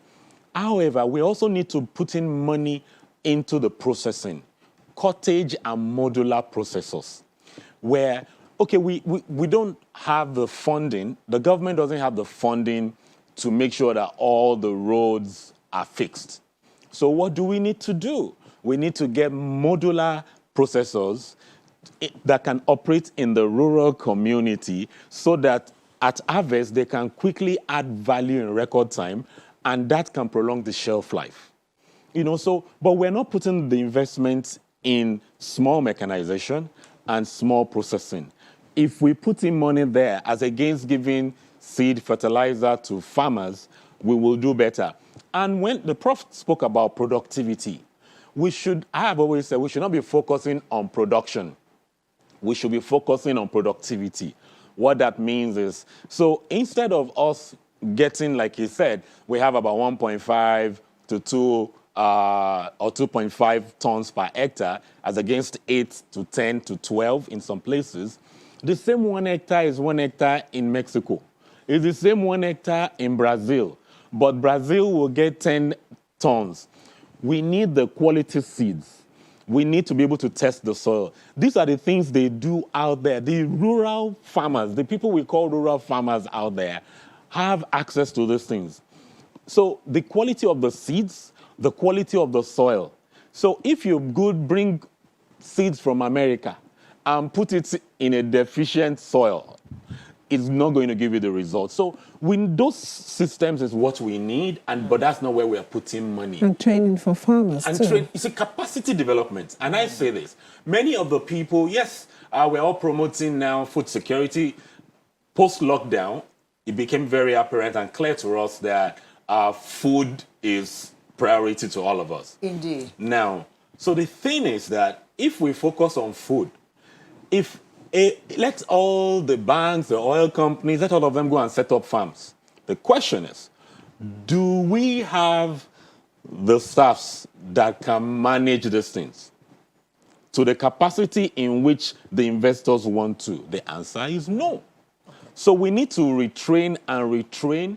As much as we are funding seeds, we also need to fund capacity development and teach about process. What about storage? Because right now, I think it's the seasons for tomatoes. And if you go to, if you're in Lagos, you go to the popular Mount 12 market, a basket of tomato, 3,500, 4,000 naira, Yes. big and fresh. Every time I see them, it's like I should continue to acquire. But what are we doing about storage? This is the season. Before you know it, this same tomato that is selling for 4,000 naira per basket will be up to 12, 15, 16,000. And please add to that, this issue of tomatoes. We heard at one time that Dangote had a huge tomato farm. Yes. And he was going to be making tomato paste. Has that become a reality yet? And I recall growing up, there was a company. The headquarters was in Lagos. They had farms all over the north, tomato farms, and they were making tomato puree called veg fruit. Okay. I remember they were even supplying hotels, and they had cans this large. They're in Bono. Yes. And what happened to that? So, It's all tomatoes we're talking now. Tomatoes. So fortunately, I've operated in that value chain for about 12 years, and I've leveraged that gap. So, but you see, it's more about planning than storage. So if this year now, tomato is still, the price is, when it's 3.5 in Lagos, it's 300, 500, 200 per basket in some northern states. I have been there. In Gombe, it will be like 500 naira now per basket. Wow, that big basket? I'm giving you facts, and I stand to be corrected. Even in Kano, it will be like 1,015 now. Wow. You see, this has been happening for over 15 years. And that's why I have a challenge. And I say that we have the wrong people heading some of these ministries and parastatals. Now, for the last 15 years, we've had tomatoes 3,000, 2,000 per basket in January, February. And it would proceed to 12, 15. And by the way, every year onions go expensive. The next year, tomato would be 35 to 40. So wait till May, June. So what I'm saying... Hang on. By May, June, it will be 30,000 naira. This is how it works. So we should buy and store now. If it's happening for 15 years... That's if you have enough and we have the electricity. same system not changing. And let me just provide a solution to that, because I've operated in Gombe, Jigawa, Kano, where you have those river basins. We just need to reduce the number of farmers producing these tomatoes as at that time, because the farmers are not making money. Yeah. So we need to reduce the farmers, encourage them to probably grow more rice so that we can have the market balance out. The farmers are losing money, but that is what they know how to do. Yeah. So and it's the same So it thing. goes back to Every year. training and capacity Training building. and capacity development. Prof spoke about extension. When Agric was working, the funding for extension was almost as equal as the funding for the seed, fertilizer, and co. Because extension is what sustains the system. Now, you spoke about the Dangote processing. Fortunately, I've been there a couple of times. And now there are a lot of dynamics there. Now, the farmers, one, they don't grow the right seeds, which is where government needs to fund. If they want to fund, they should be funding the top quality seeds. So if they fund the wrong seeds, the Dangote they cannot use most of those tomatoes. And I know for years they bought from them just to stabilize the market. Yeah. However, there's a tomato cabal. The tomato cabal is truncating the efforts of the Dangotes and co. I volunteer as stakeholder on some of these platforms. So even if Dangote buys those tomatoes to process, not even, when Dangote was buying those tomatoes to sustain the farmers, the cabal, they were not buying. They were saying, oh, the quality is low and co. And that's where it comes to NAFDAC. NAFDAC we need to have like 2 brands, 2 regulations. One for local consumption, one for export. Most of the tomatoes brought in, data is available. Nigeria Agribusiness... Hang on. Brought in, you were importing tomatoes? Oh, Happy New Year. Thank you. Thank you. We've been bringing in tomatoes, at least that I know. I've been to Ghana, Benin, Burkina Faso, Senegal, where they bring tomatoes in, and it's still the most expensive. However, let me balance that conversation. We can bring in tomatoes. When we have tomatoes in Gombe, that is Yes, for a basket we of 200 just naira? need to focus the tomatoes coming from the north. Now we need to be processing more. Tomatoes should not be coming from the north and we are consuming fresh here. Southwest and the south of the country needs to be focusing on what they call fresh tomatoes, while the northern part of the country focus on processing tomatoes. And so that's where we should have our paste and co, while south produces what we eat. I say this, I'm trained on U.S. food security and foreign policy. U.S. imports tomato from Mexico. They are neighbors. But they import fresh tomatoes. But U.S. is the 5th largest producer of tomato. They produce processed tomato. And that's where you have the ketchups and co. Yes. So they focus, they niche. And so there's nothing bad coming in. It shows there are opportunities, Yes. But it's just that we're not taking advantage of this. The farmers this year are facing what they were facing 15 years ago. Every year they face this. So we need modular processing plants. Dry tomato is big deal abroad. So we need people who can plan, one. We need people who know, and we know people who have experience to man these things. And we don't have that. That's where the challenge is. It's really not the funding, it's the administration. Okay. Now, Professor, the pandemic opened our eyes to the fact that many more people are going into farming of some sort. Fish farming, poultry farming. I mean, I was living in an estate where about 6 people had farms all in Ekpe. And every week they would go and harvest some stuff and bring to the estate and we would purchase. How much is that helping in this, our search for food security? These little farms that people are now owning. Yeah, well, it's helping in a way that it's showing us that there are a lot of opportunities because it really challenged our resilience. The pandemic challenged our resilience in the sense that even when you are going to import, where you are going to import, there's also lockdown. So there was no production. So that means that it made us to think deeply. And I remember at the beginning, it made us to even, adopt the new technology. of having meeting, through Zoom and things like that. I remember during that time, especially last year, we had meeting with all the EDPs through Zoom, and the honorable minister as well. I can recall, he set up a committee, which I was privileged to be one, and we quickly look at some of the issues, especially the policy issues. It was during that period we're able to review the National Agricultural Extension Policy, which we incorporated many things and brought it out. And the minister, was very happy with that, and he promised that this thing is going to be implemented. Because, like I mentioned, the major concern is the issue of policy. Can we have a policy that we can begin to implement? And it doesn't matter whichever government comes, it goes with that policy. It is, of course, free to modify and improve. But there should be some fundamental, especially those issues that may be legislated. And once they're legislated, it will be very difficult to refill. So, and part of it is the issue of how to finance extension services. Like I started talking about when we conducted agricultural performance survey last year, we found out that up to the month of August, many ADPs were not, about 24 ADPs did not receive, any allocation of funds. So without receiving any allocation of funds means that there will be no, activities.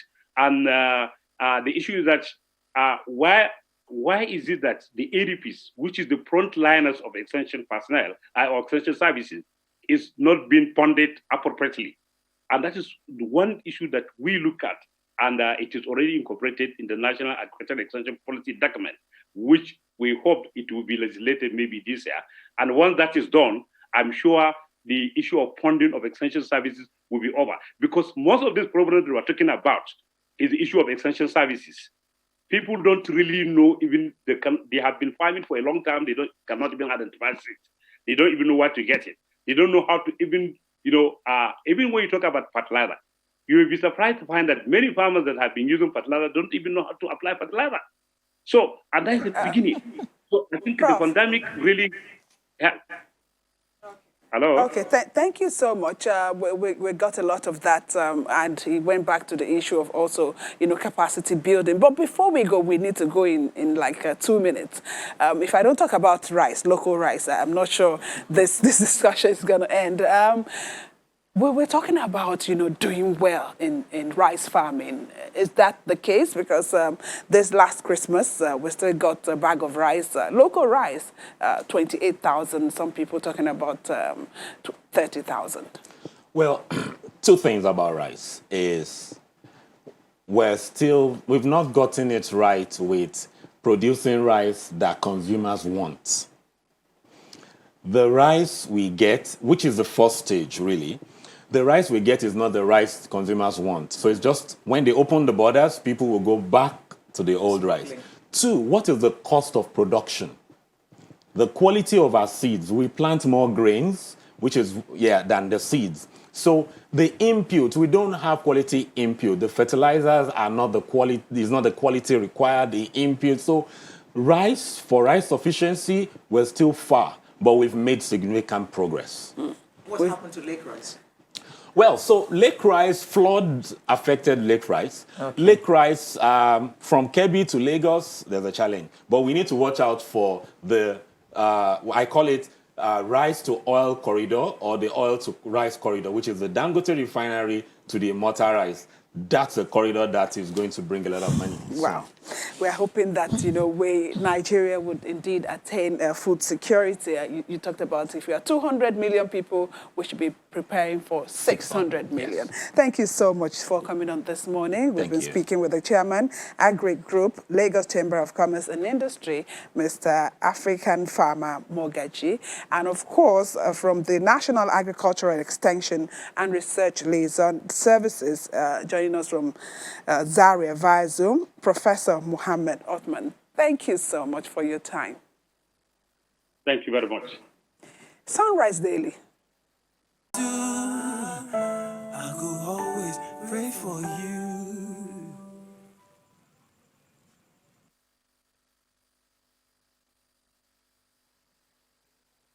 Well, Welcome back and thank you for staying with us. Well, you know that all over the world now, or should I say in some parts of the world, people are now taking the COVID-19 vaccine.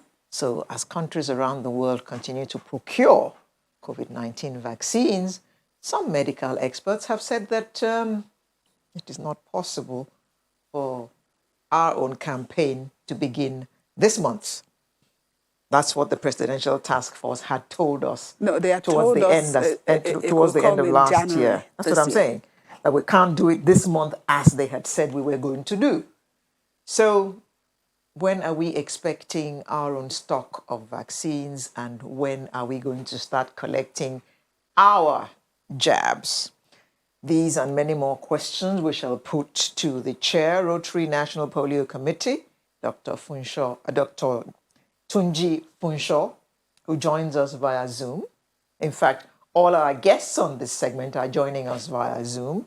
Dr. Tunji Funshaw, Professor Wale Tomori, a professor of virology, as well as Dr. Alero Roberts, consultant public health physician, who joins us from Cheshire, UK. Oh, Alero, you've run away already. Thank you all yes, very it does much. look like it, doesn't it? Thank you all very much for joining us on this segment. Now, what is the implication of us not being able to get our own stocks to start vaccinating in January? Let me start, lady in the panel, Alero, my namesake. Hi, good morning, and thank you very much for having me, and a happy new year to you all. And I must say how very honored I am to be on the same panel as my professor and teacher, Professor Wale Tomori, and of course, Dr. Tunji Funshaw, whose work has been absolutely incredible concerning the eradication of the polio virus in Nigeria. Well done. Fantastic. So honored. So basically, we have a problem. We are waiting for the very next train, and I have a feeling we're looking at a situation where 2 or 3 trains are going to pass before we get to jump on the vaccine train. The sad thing is we're seeing the effect of it right now in the recent loss of, if I count right, 4 eminent Nigerian professors to the COVID vaccine, and that is not talking about innumerable others who are very valuable to different aspects of our national development. Because sadly, it seems that the spread is taking place in the age group of Nigerians that we really, really need right now that we're looking at economic recovery. So she was talking, okay, so let me say the Alero in the studio was talking about Nigeria getting this vaccine. How close are we? Well, we are as close as we can be. We are part of COVAX, which is a global and local community of vaccine procurement. I can't remember the full name; it's just escaped me. I'm sure Professor Tomori will fill us in. And but that means that we are not looking to getting the vaccine much before the end of Q1, possibly the beginning of Q2. Don't forget that globally, this vaccine has to be produced, and there's only so fast that the production can take place, and there's only so quickly that more production lines can be put in place. So we are not going to get this vaccine much earlier than March, possibly April, and that's just what it is. Professor Tomori, this seems like bad news because we hear the second wave. I mean, not that we hear. We see that the second wave is on in Nigeria because it's no longer figures to us. The figures are rising, and those who are dropping dead now are people that we know. They're not just figures anymore. Oh, somebody died. People we know are actually dropping dead. So, I mean, what do we do in the meantime while we wait for this vaccine? Sorry, I missed quite a lot of what you said, but you're talking about is this bad news? I think it is terribly bad news. And neither of us knows when we're actually going to get the vaccine we promised. I think the government said something about 100,000 doses coming in, whatever, from Pfizer. They don't even tell us what date, what time is coming in. And other countries have been very proactive. They started paying for this vaccine like months ago before they took a gamble, which is what sensible countries do. But we're not. So, of course, we are waiting for the crumbs that will come after they have satisfied themselves. And remember, some of those countries are buying like about 5 times what they need. And they're not going to release anything to us until they make sure that all their people are satisfied. That's where you have a sane government, you have a country, a government that cares about its people. So for us who don't have, like people say, when you don't have a mother, you don't have a father, you try not to get a sore at your back. Unfortunately, Nigeria has got a sore on its back, and how we're going to get that to be. So we need to work together. And what do we need to do? The most important person in this control is not the government, it's me and you, is that individual. Remember, this is a vaccine. We talk about mobile phone. Our phone is not mobile. We are the ones that carry it around and make it mobile. So also is this virus. It's not mobile. We are the ones that make it mobile. And therefore, what we need to do is to make sure that we stop it in its track by following those non-pharmaceutical interventions. Wear your mask everywhere you go. Wash your hands, and do all those things that will make it possible for the virus not to be moving from one person to another. I think that's the only thing you and I have only can do. It's in our hands. It's a choice between getting COVID or dying. I don't know when the vaccine will come. You remember with COVID, we signed a non-binding agreement. And our country is still planning. When we plan for yesterday, tomorrow. That's what we do. Other countries plan for tomorrow, yesterday. And that's where we are. So it's left in your hand, it's left in my hand to protect myself. When they say don't go to those public parties, let's stop all these weddings and all these whatever for some time. And let's put so that we can keep ourselves safe. Religious people say church. Is God not everywhere? God is omnipotent, omnipresent, and so he's in my house. Why am I going to go to crowd and go to the church? So let's have people reason. It's my life, it's your life. So focus on that. That's what only medicine we have.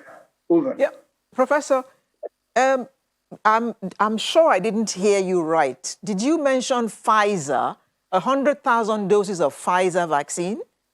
Did I hear you correct? Yeah, that's what we were told. That's what we were told. And that is going to, I don't know when they said it's coming. And that's 100,000 doses. That means only 50,000 people out of 2 million people, 200 million people. South Africa has bought 1.5 million as their first batch. They went straight to the Serum Institute of India to buy. Nigeria is waiting for cover. We're waiting for donation. We're talking with the Foreign Office of China, all those things. That's the thing. And sometimes one gets a bit frustrated by this country, but we cannot be frustrated as our country. So we have to keep on pushing and pushing and pushing. 100,000 doses, and we put it on the NTRC. That was the greatest achievement we've ever had. But Prof, Pfizer is the one that has to be stored at minus 70 degrees. Am I correct? Of course you are correct. And so it shows you the kind of stupidity we have as a country. Why choose that one when you know you don't have the facilities at minus 70 degrees? They try to tell us, where we're going to get dry ice. Where are you going to get dry ice? The factories that will produce the dry ice all folded up years ago. Go to Ikeja, that's where we used to do all those things. I remember those companies when they used to get dry ice from them. Where are they today? Yet we are getting this. But then remember, 50,000 doses is limited to, hopefully, a select few. And so they can take care of themselves while the rest of us suffer. Oh, Prof, I can feel, the passion and the frustration that, you're talking about in terms of, all of these issues around COVID in Nigeria. You've talked about some of the safety measures that you say they are in our hands. It's left to us to take charge. But why does it seem that a lot of people don't want to follow these safety measures or take this safety protocol seriously? Because you go out and you still see a number of people not wearing their masks, not, giving space, wherever they are. Why is this so? I lost you again. Okay, Prof, I was talking about why does it seem so difficult for a lot of people to follow these safety measures or some of the safety protocols that you've talked about? I think there are two important things. First of all, we as a people, we don't care too much about our health. I mean, that's the only way I look at it. And then government has failed to make it important to us that the most important control in this epidemic are the people, not the government. It's not the PTF. It's not the whatever. They have a role to play. Oh, okay. Let me go to Dr. Funsho. You've heard about the fact that we are waiting for our vaccine. Is there anything we can learn from, how we tackled polio, in taking care of, COVID, even though, of course, they're different diseases? Thank you very much for inviting me. I think, I'm privileged to be with Prof, who is a world-renowned virologist and our own, very erudite public health specialist, Dr. Roberts. I think, Prof has, moved us away from this lack of vaccine to what we can do. Really, I think it's a little bit premature to be talking about vaccination as a priority. We want vaccinations to come. But we must realize that even if we get the vaccines today, all those basic protocols to stop the epidemic in Nigeria will have to continue for at least another year. Even if we get the vaccines today, we still need to wear our masks. And that is the most important aspect of putting barrier between ourselves and the virus. And we need to put a little bit more energy into communicating the need to have this done to the community. I remember we have something, similar to getting people to take basic precautions and get vaccinated against polio and other vaccine-preventable diseases. Our job is cut out for us. This vaccine is not going to get to us before the end of this quarter. So we must learn to live with that.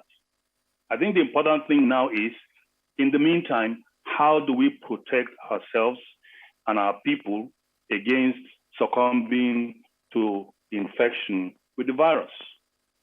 And we need education. We need, community mobilization. We need the media. Like Prof said, government has a role here, but the role of government is really quite minimal, very minimal. So I want to plead with all of us to get involved, to educate from our families. I have, even within my own family, those who don't take these things serious. And that extends to the wider community. So all of us to, take responsibility to ensure that we educate people of the need primarily to wear masks. Of course, other things follow from that. Large congregations, particularly indoor congregations, should be avoided. We can do without a lot of these things. Many people have been doing that, and that has not stopped their lives in its track. This virus is going to be with us, vaccine or no vaccine, for a long time. We're going to start at the appropriate time advocating for the vaccine to be accepted. But until the vaccine is available, what we have with us that is very, very effective is following the protocols, which is wearing masks in public places, particularly when we live in our homes, safe distancing, even where we have our masks on outside.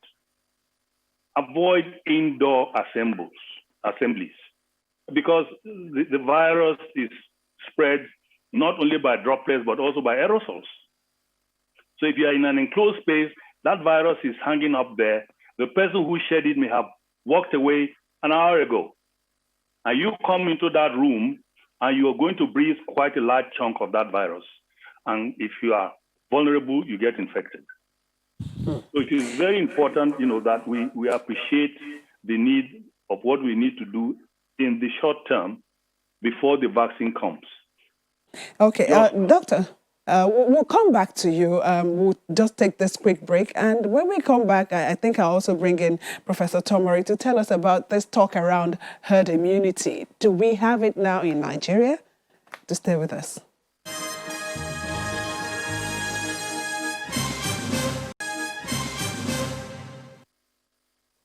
Welcome back. Okay, we were talking with Dr. Tunji Funsho before we went on that break, and he was talking about complying with the safety protocols. What more do you have to add before I move on to Professor Tomori?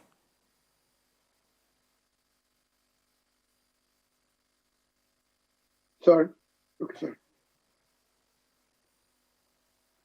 Doctor, what I would like to add is that, can you hear me now? Yes, please go ahead. Yes. What I would like to add is that it's not, saying that vaccines are not important. They're very important.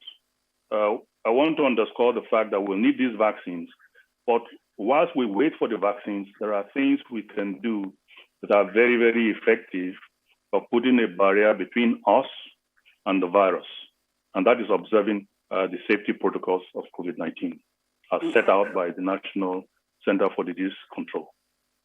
Okay. Professor Tomori, I will still come back to the issue of the herd immunity, but let's talk about the new variant. Of course, the United Kingdom is barring some African countries from coming into the country because of this new strain. Tell us about this. Is it more virulent and more transmissible?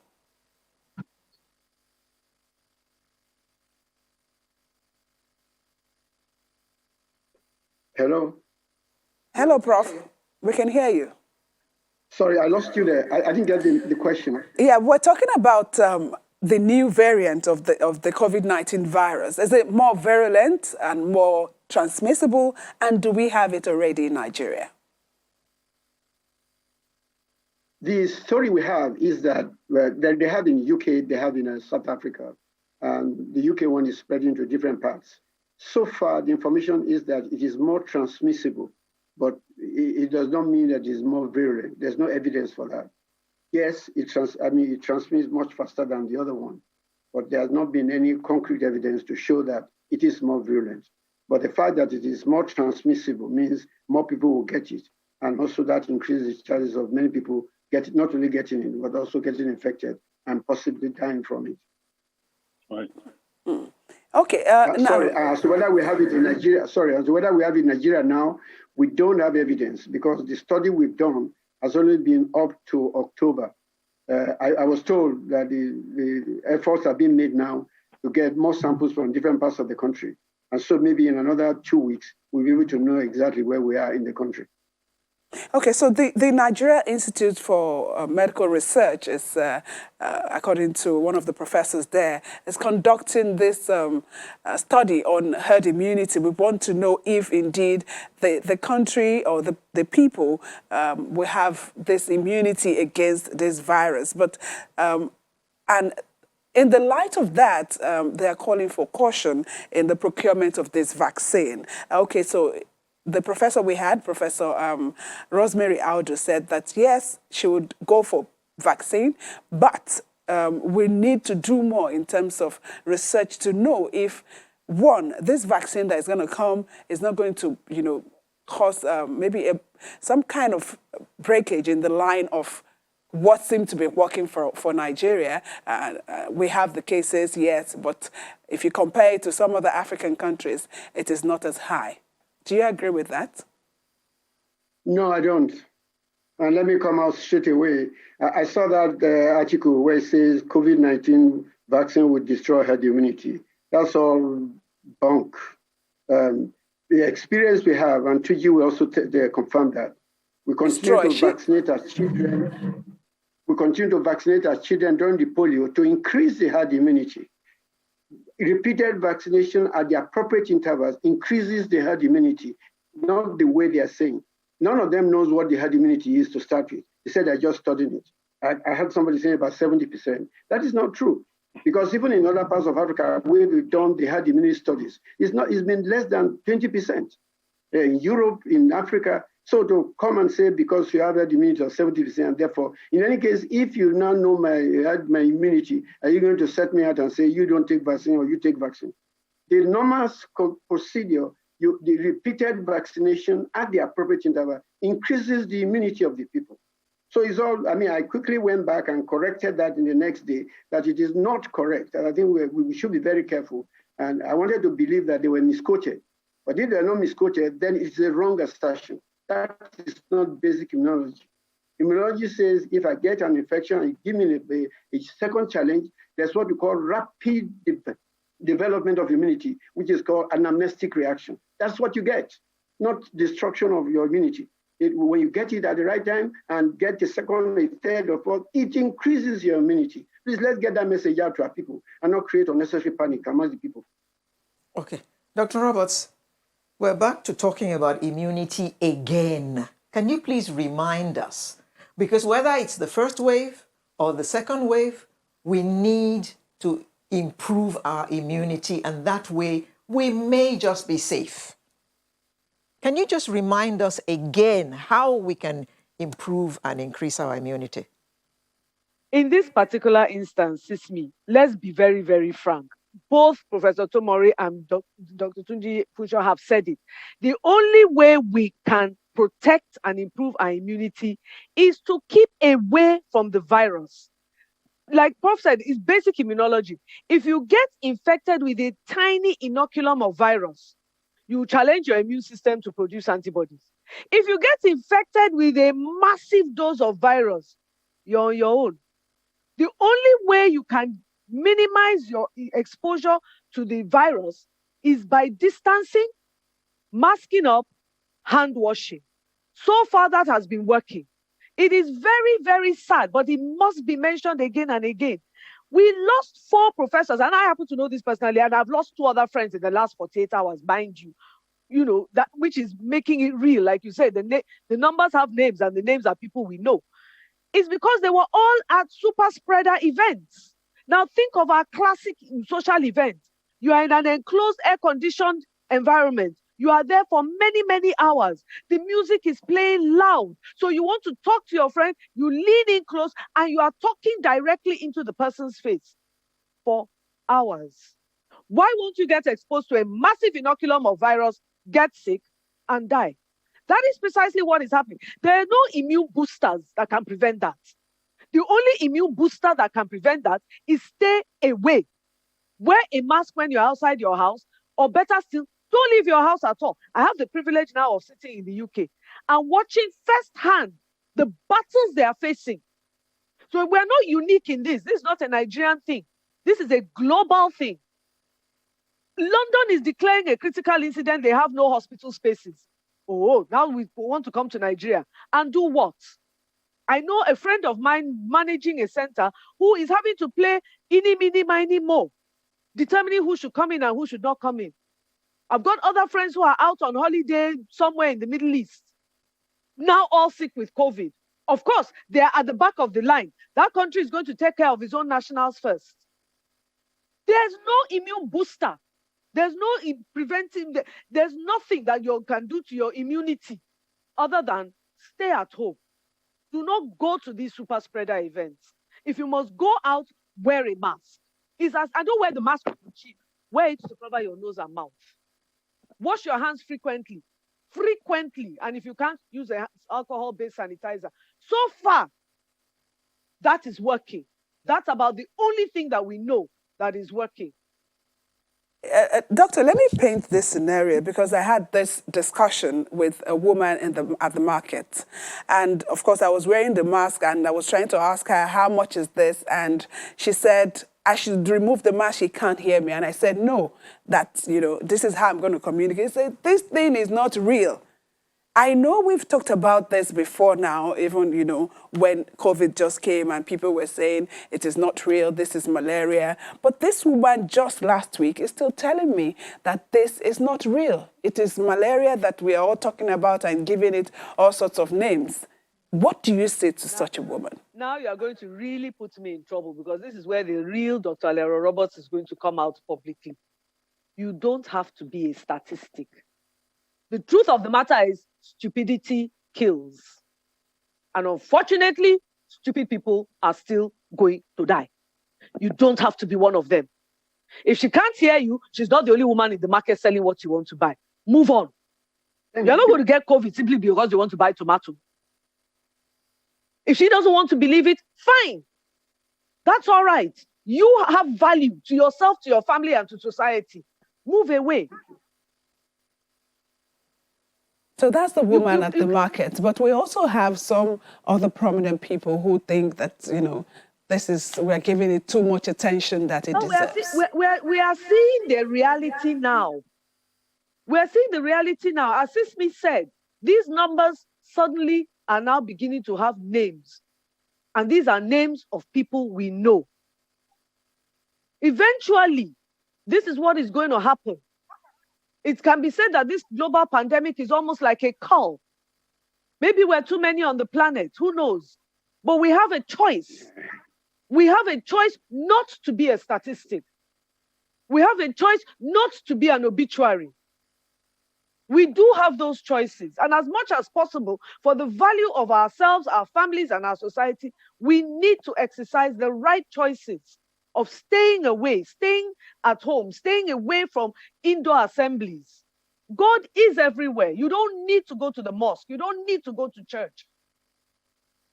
We need to be clear in our messaging. This is a juju disease. We have said it in the medical community, and we're losing doctors, not just people like me who leave the country. We're actually losing doctors to the grave because doctors, nurses, chest physiotherapists have no choice. They need to get up close and personal to people who we know are carrying the virus. It's not fair. It's just not fair. We need to just pay attention and do what we know works. Stay at home. Keep away from indoor assembly or any kind of crowd. Wear a mask when you're outside your house. Wash your hands. How many times am I going to say it? Shall I say one more time? Yes, there's that time to say it. Let me quickly go to Professor Tomori. Dr. Funsho said that we need more energy, you know, to put into this communication about these issues around COVID. What's your assessment of how far the Presidential Task Force has done in this area, and by extension, the state governments? Thank you very much. I just wanted to add that an idiot is still an idiot if he's prominent. We have some prominent idiots who are heads of state, so we shouldn't worry about that. He's still an idiot. You know, that's the point. So whether you're prominent or not, if you're stupid and foolish, then you're foolish.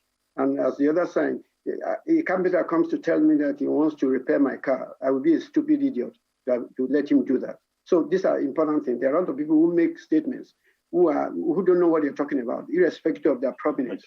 So we should be careful about who listen to that one. I've seen some videos in this country by people who have no right to be saying what they're saying, but yet they say it, but we listen to them because we say they are prominent. They are idiots. They're not prominent people. Anyway, that's number one.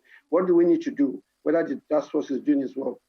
Let me be fair to I've been involved in some activities in which the MPHCDA is doing what you call frequently answered questions or asked questions. We need more of that to counter all of this information that is going on and telling people, showing examples of countries that did the right thing. New Zealand is a very good example. Taiwan, I think Vietnam, they enforce the law. If you dare not to wear your mask anywhere, you go to jail or they fine you immediately. So we need to enforce those things and use those people's example. And as I said, we're MPHCDA, they're all part of the PTF. I have a different attitude about our PTF. It's Presidential Task Force, but whatever it is, that's a different story. I don't think they've done right enough. They've not focused on the people. And most of their attention has been government doing this, government doing that, government doing that. So we need to get that message, the frequently asked questions, down to the people. Anytime anybody comes out with the wrong information, immediately, we don't wait. And government should be very proactive in what they are doing. By that I mean, no government is infallible, we're all human beings, so we make errors. Let the government come out and tell us, we've done this, we're incapable of this, we need help in this area. That's when people begin to trust them. But when you keep saying, do this one, do that one, without actually telling you, we're seeing your failure, but you're pretending you're not failing, then of course we won't believe you. So they should be out there telling the people, these are the areas. You remember, let me say one more thing. You remember the time when we started having the impression that no more COVID in the country because the numbers were dropping. It took us, simple analysis showed that was around the Salah period.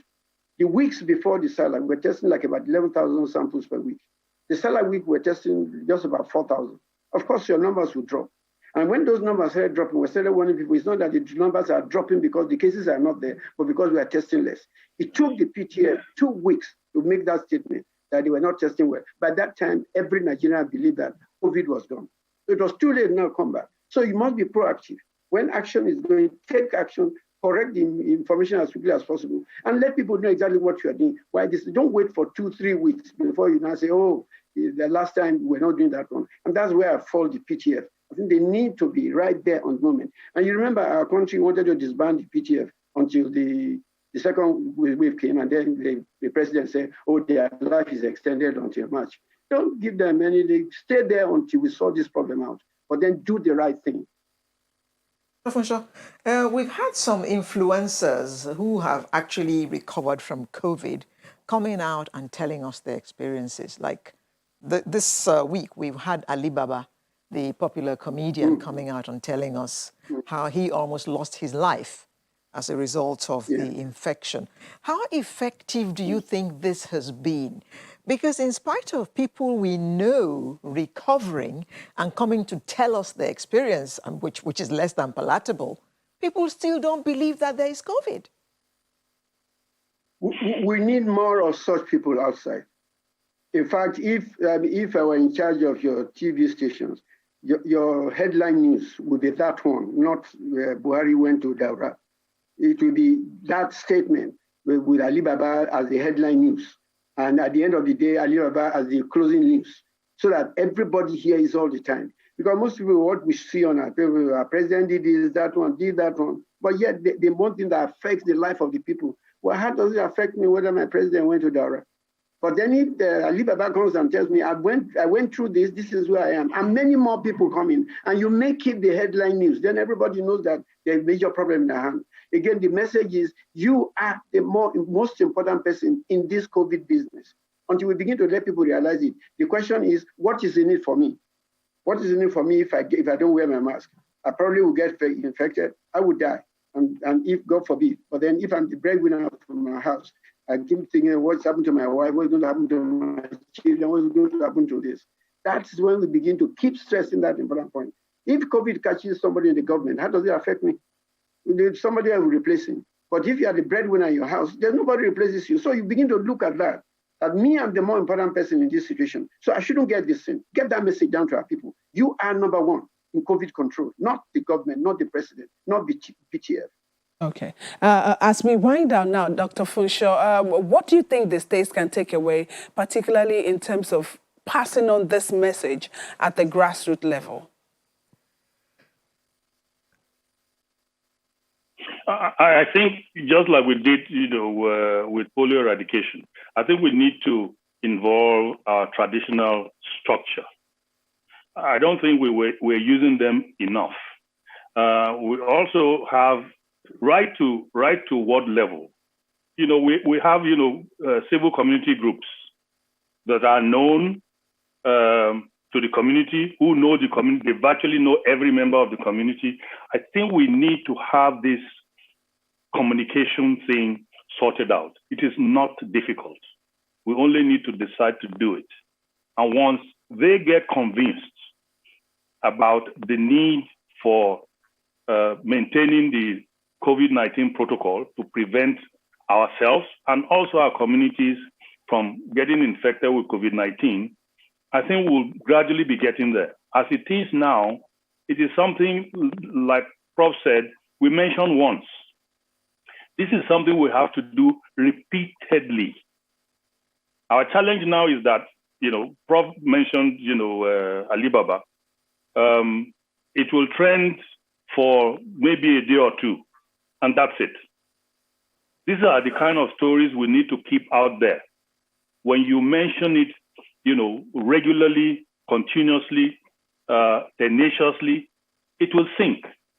But when you mention it once and, next day, another news item that people may find more interesting comes in, that is forgotten. So we need to get our communication right down to the grassroots, and our traditional leadership, structure is a very, very good place to start because they have influence in their community. Community respects them. Their community trusts them, and they will listen to them. And they are there with their communities so that on a regular basis, they can get the information out. And indeed, because they respect them, if they tell their people, don't let me see you on my street without a mask, nobody will dare to do that. So I think we need to involve these Dr. Tunji Funshaw is Chair, Rotary National Polio Committee. We also had Professor Wale Tamori, Professor of Virology, and Dr. Alera Roberts, Consultant Public Health Physician, all of whom joined us via Zoom. Thank you very much for coming to tell us more about this subject. Sunrise will return in just a moment with the home stretch. Stay with us. It's the home stretch now. Let's bring in our artist of the week. Rose is an American-based Nigerian music duo made up of Egosa Agboima, which is Ro, right? And Osazua Agboima Zua. Okay, so I think that's the short form of a funky way. Ro and Zua. And Zua. The duo came into limelight in 2018 with the release of their debut music, A Whole Night, which formally introduced them to the Nigerian music space. Some of the songs to their credit include Ileke, Patience, and others. Ro and Zuma join us from our Abuja studio. Hello. Hello. Uh-oh. Can you hear us, guys? Hello, Ro and Zuma. I hear you now. Hello. Thank you for having us. Yeah, there's a bit of lag, but we can hear you. Okay, if you speak up a bit, I think we can hear ourselves better. So I'm trying to see. Ro is wearing brown. Correct, yeah. Okay, so tell us about this journey that you've been on. Okay, so from petroleum, I think petroleum engineering, and one of you studying architecture. You're into music. Tell us about this journey. It's been a rough ride, most especially with the coronavirus outbreak, you know. I just graduated from the University of Houston in Texas. And yeah, it's a big accomplishment to have graduated, but you know, coronavirus decided to take one thing away, which was walking on the stage. Not everyone had the privilege to walk on the stage. So I had the courtesy of graduating online in front of my computer screen. And I'm sure so many people can relate to that. It was tough.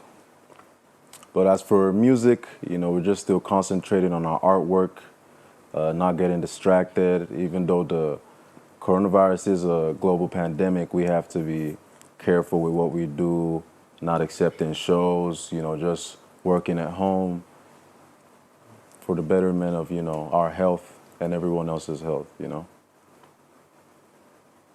Studying architecture. How do you combine studying architecture and doing all the other music things that you do? It's not that difficult because they're both things that I love unconditionally. So it's easy to move from one thing to the other, devote your time to each of them. I wouldn't say equally because there's some times when school takes priority and there's some times when music takes priority. So, yeah, it usually ends up that way, but it hasn't been easy, honestly, especially when it comes down to separating the time you need. But I would say that I expect to, you know, devote myself to it because it's something that I love. Okay, tell us more about your kind of music. Now, between the two of you, who is doing the writing, who is doing the, arrangement and all of that? Specific person, we do both. We're equally as talented as each other. There's sometimes when I need more help, and there's sometimes where he needs more help, but at the end of the day, it's a team effort. We do both as equally as each other. You were both born in Houston, Texas, but you are in Nigeria now. What brought you home, and are you home finally? We're very mobile, I'll say that. So we're not per se sticking ourselves to Houston or whatnot, but we also, even though we were born in Houston, we were raised in Nigeria. I went to secondary school here in Nigeria, primary school. I only went back to Houston we only went back to Houston for college, for university, uni. And you can catch us here, you can catch us in Houston. We're very mobile. We're all around. You can catch us at any part of the world, but we think being Nigeria as our motherland, as where we were raised, we always love, being here. I think this is one of our top places to always be because, we have so much love for Nigeria, It's our Zua. inspiration for our work. That's Yeah, Nigeria's Zua. always in our heart. I mean, we always find ourselves here no matter what. I can imagine. Ezua, how has your music been received both here and abroad? It's been received very well, especially because we combine Nigerian elements with the elements we take from Houston. It's we just mash them together and we create art. And for that reason, we're representing both. We're representing Nigeria, we're representing Houston, the United States, and it's been received very well because of that. How would you describe your music? What kind of music is it? What genre? We're not caged to any genre. We're not hip-hop artists. We just make music, and that's all there is to it. We could hear a hip-hop beat, and we could jump on it. We could hear an Afro beat, we could jump on it. We could hear a pop song, we can jump on it. That's basically it. We're not caged to any genre. You do Afro Juju? With it? Afro Juju? Yeah, I'm certain I can jump on that. Can you play one? Afro Juju. Yeah. I like Now, and if I have heard Afro Juju, I may not know that was Afro Juju I've heard, but okay, as far as his music and you're gonna listen to Shino it, Peters kind of song. It's an artistic work.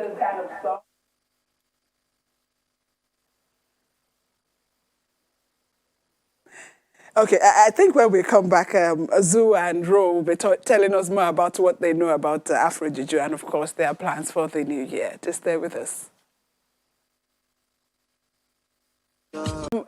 Ruwa, can you tell us a bit about that video that we just saw now? It was shot in Lagos. I couldn't really tell you the day it was shot. That was a while ago, but it was shot in Lagos, in the beach area. It was shot by. I can't remember his name. It was shot by. I can't remember his name, but it'll come back to me. But the scenery was mostly just, beach area. We were trying to capture, what it's like in the summer, fun, nightclubs, which sadly we can't go to anymore because of the coronavirus. But it had that kind of vibe to it. Okay, and with COVID still in town, what's the plan you have for 2021? To just work, do most of the work at the background without having to go out there. You know, we just record music. We were just in the studio last night working. The previous night we were working. After we leave here, we're gonna go work.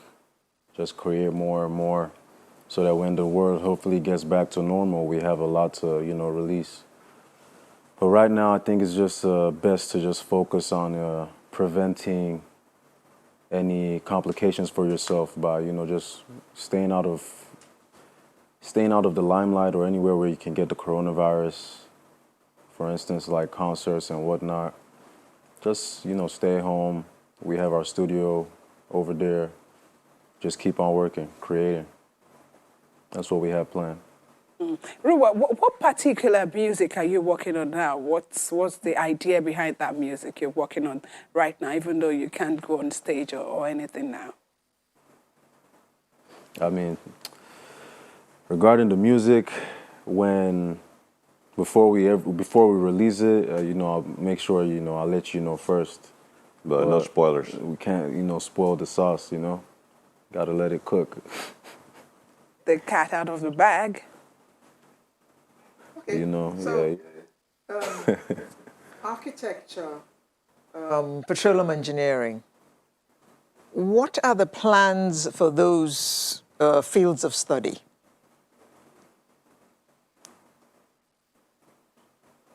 You want to answer? Sure, why not? Right now, I'm still doing classes. I'm in my second year now. So the next stage would be an internship. But I'm going to have to see about that because, as we all know, Corona has put a wrench on a lot of things. But the next stage is definitely an internship and obviously acing my classes. Yeah, I mean, so you get your degree in architecture, and then what do you do with it? Obviously, architecture is it's another opportunity path. There's music, there's architecture. I can't tell you what's going to happen in the next 5 years. I can't see the future, but it's always good to have more than one career path. So if music fails, you go back to architecture? If you put it that way. No, I mean, I don't put it that way. You put it the way you want it to see, you want it to be to us. Are you going to stick, are you going to take music as a profession? Now, of course. Not everything works out the way you want it to. So okay. It's always good to have more than one career path. Okay, Ro? Yeah. Are you looking to work in the oil industry or something? Yes, I do have some plans towards that. And it's kind of complicated mixing engineering and arts, but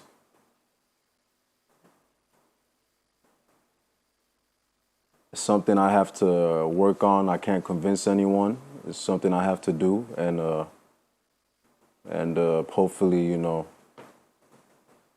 hopefully encourage other people to do if I succeed in it, So working in the oil industry is something I have in plan, as well as creating music and seeing as to whatever happens. Like my brother already said, we work in a certain way where we don't just put all our eggs in one basket.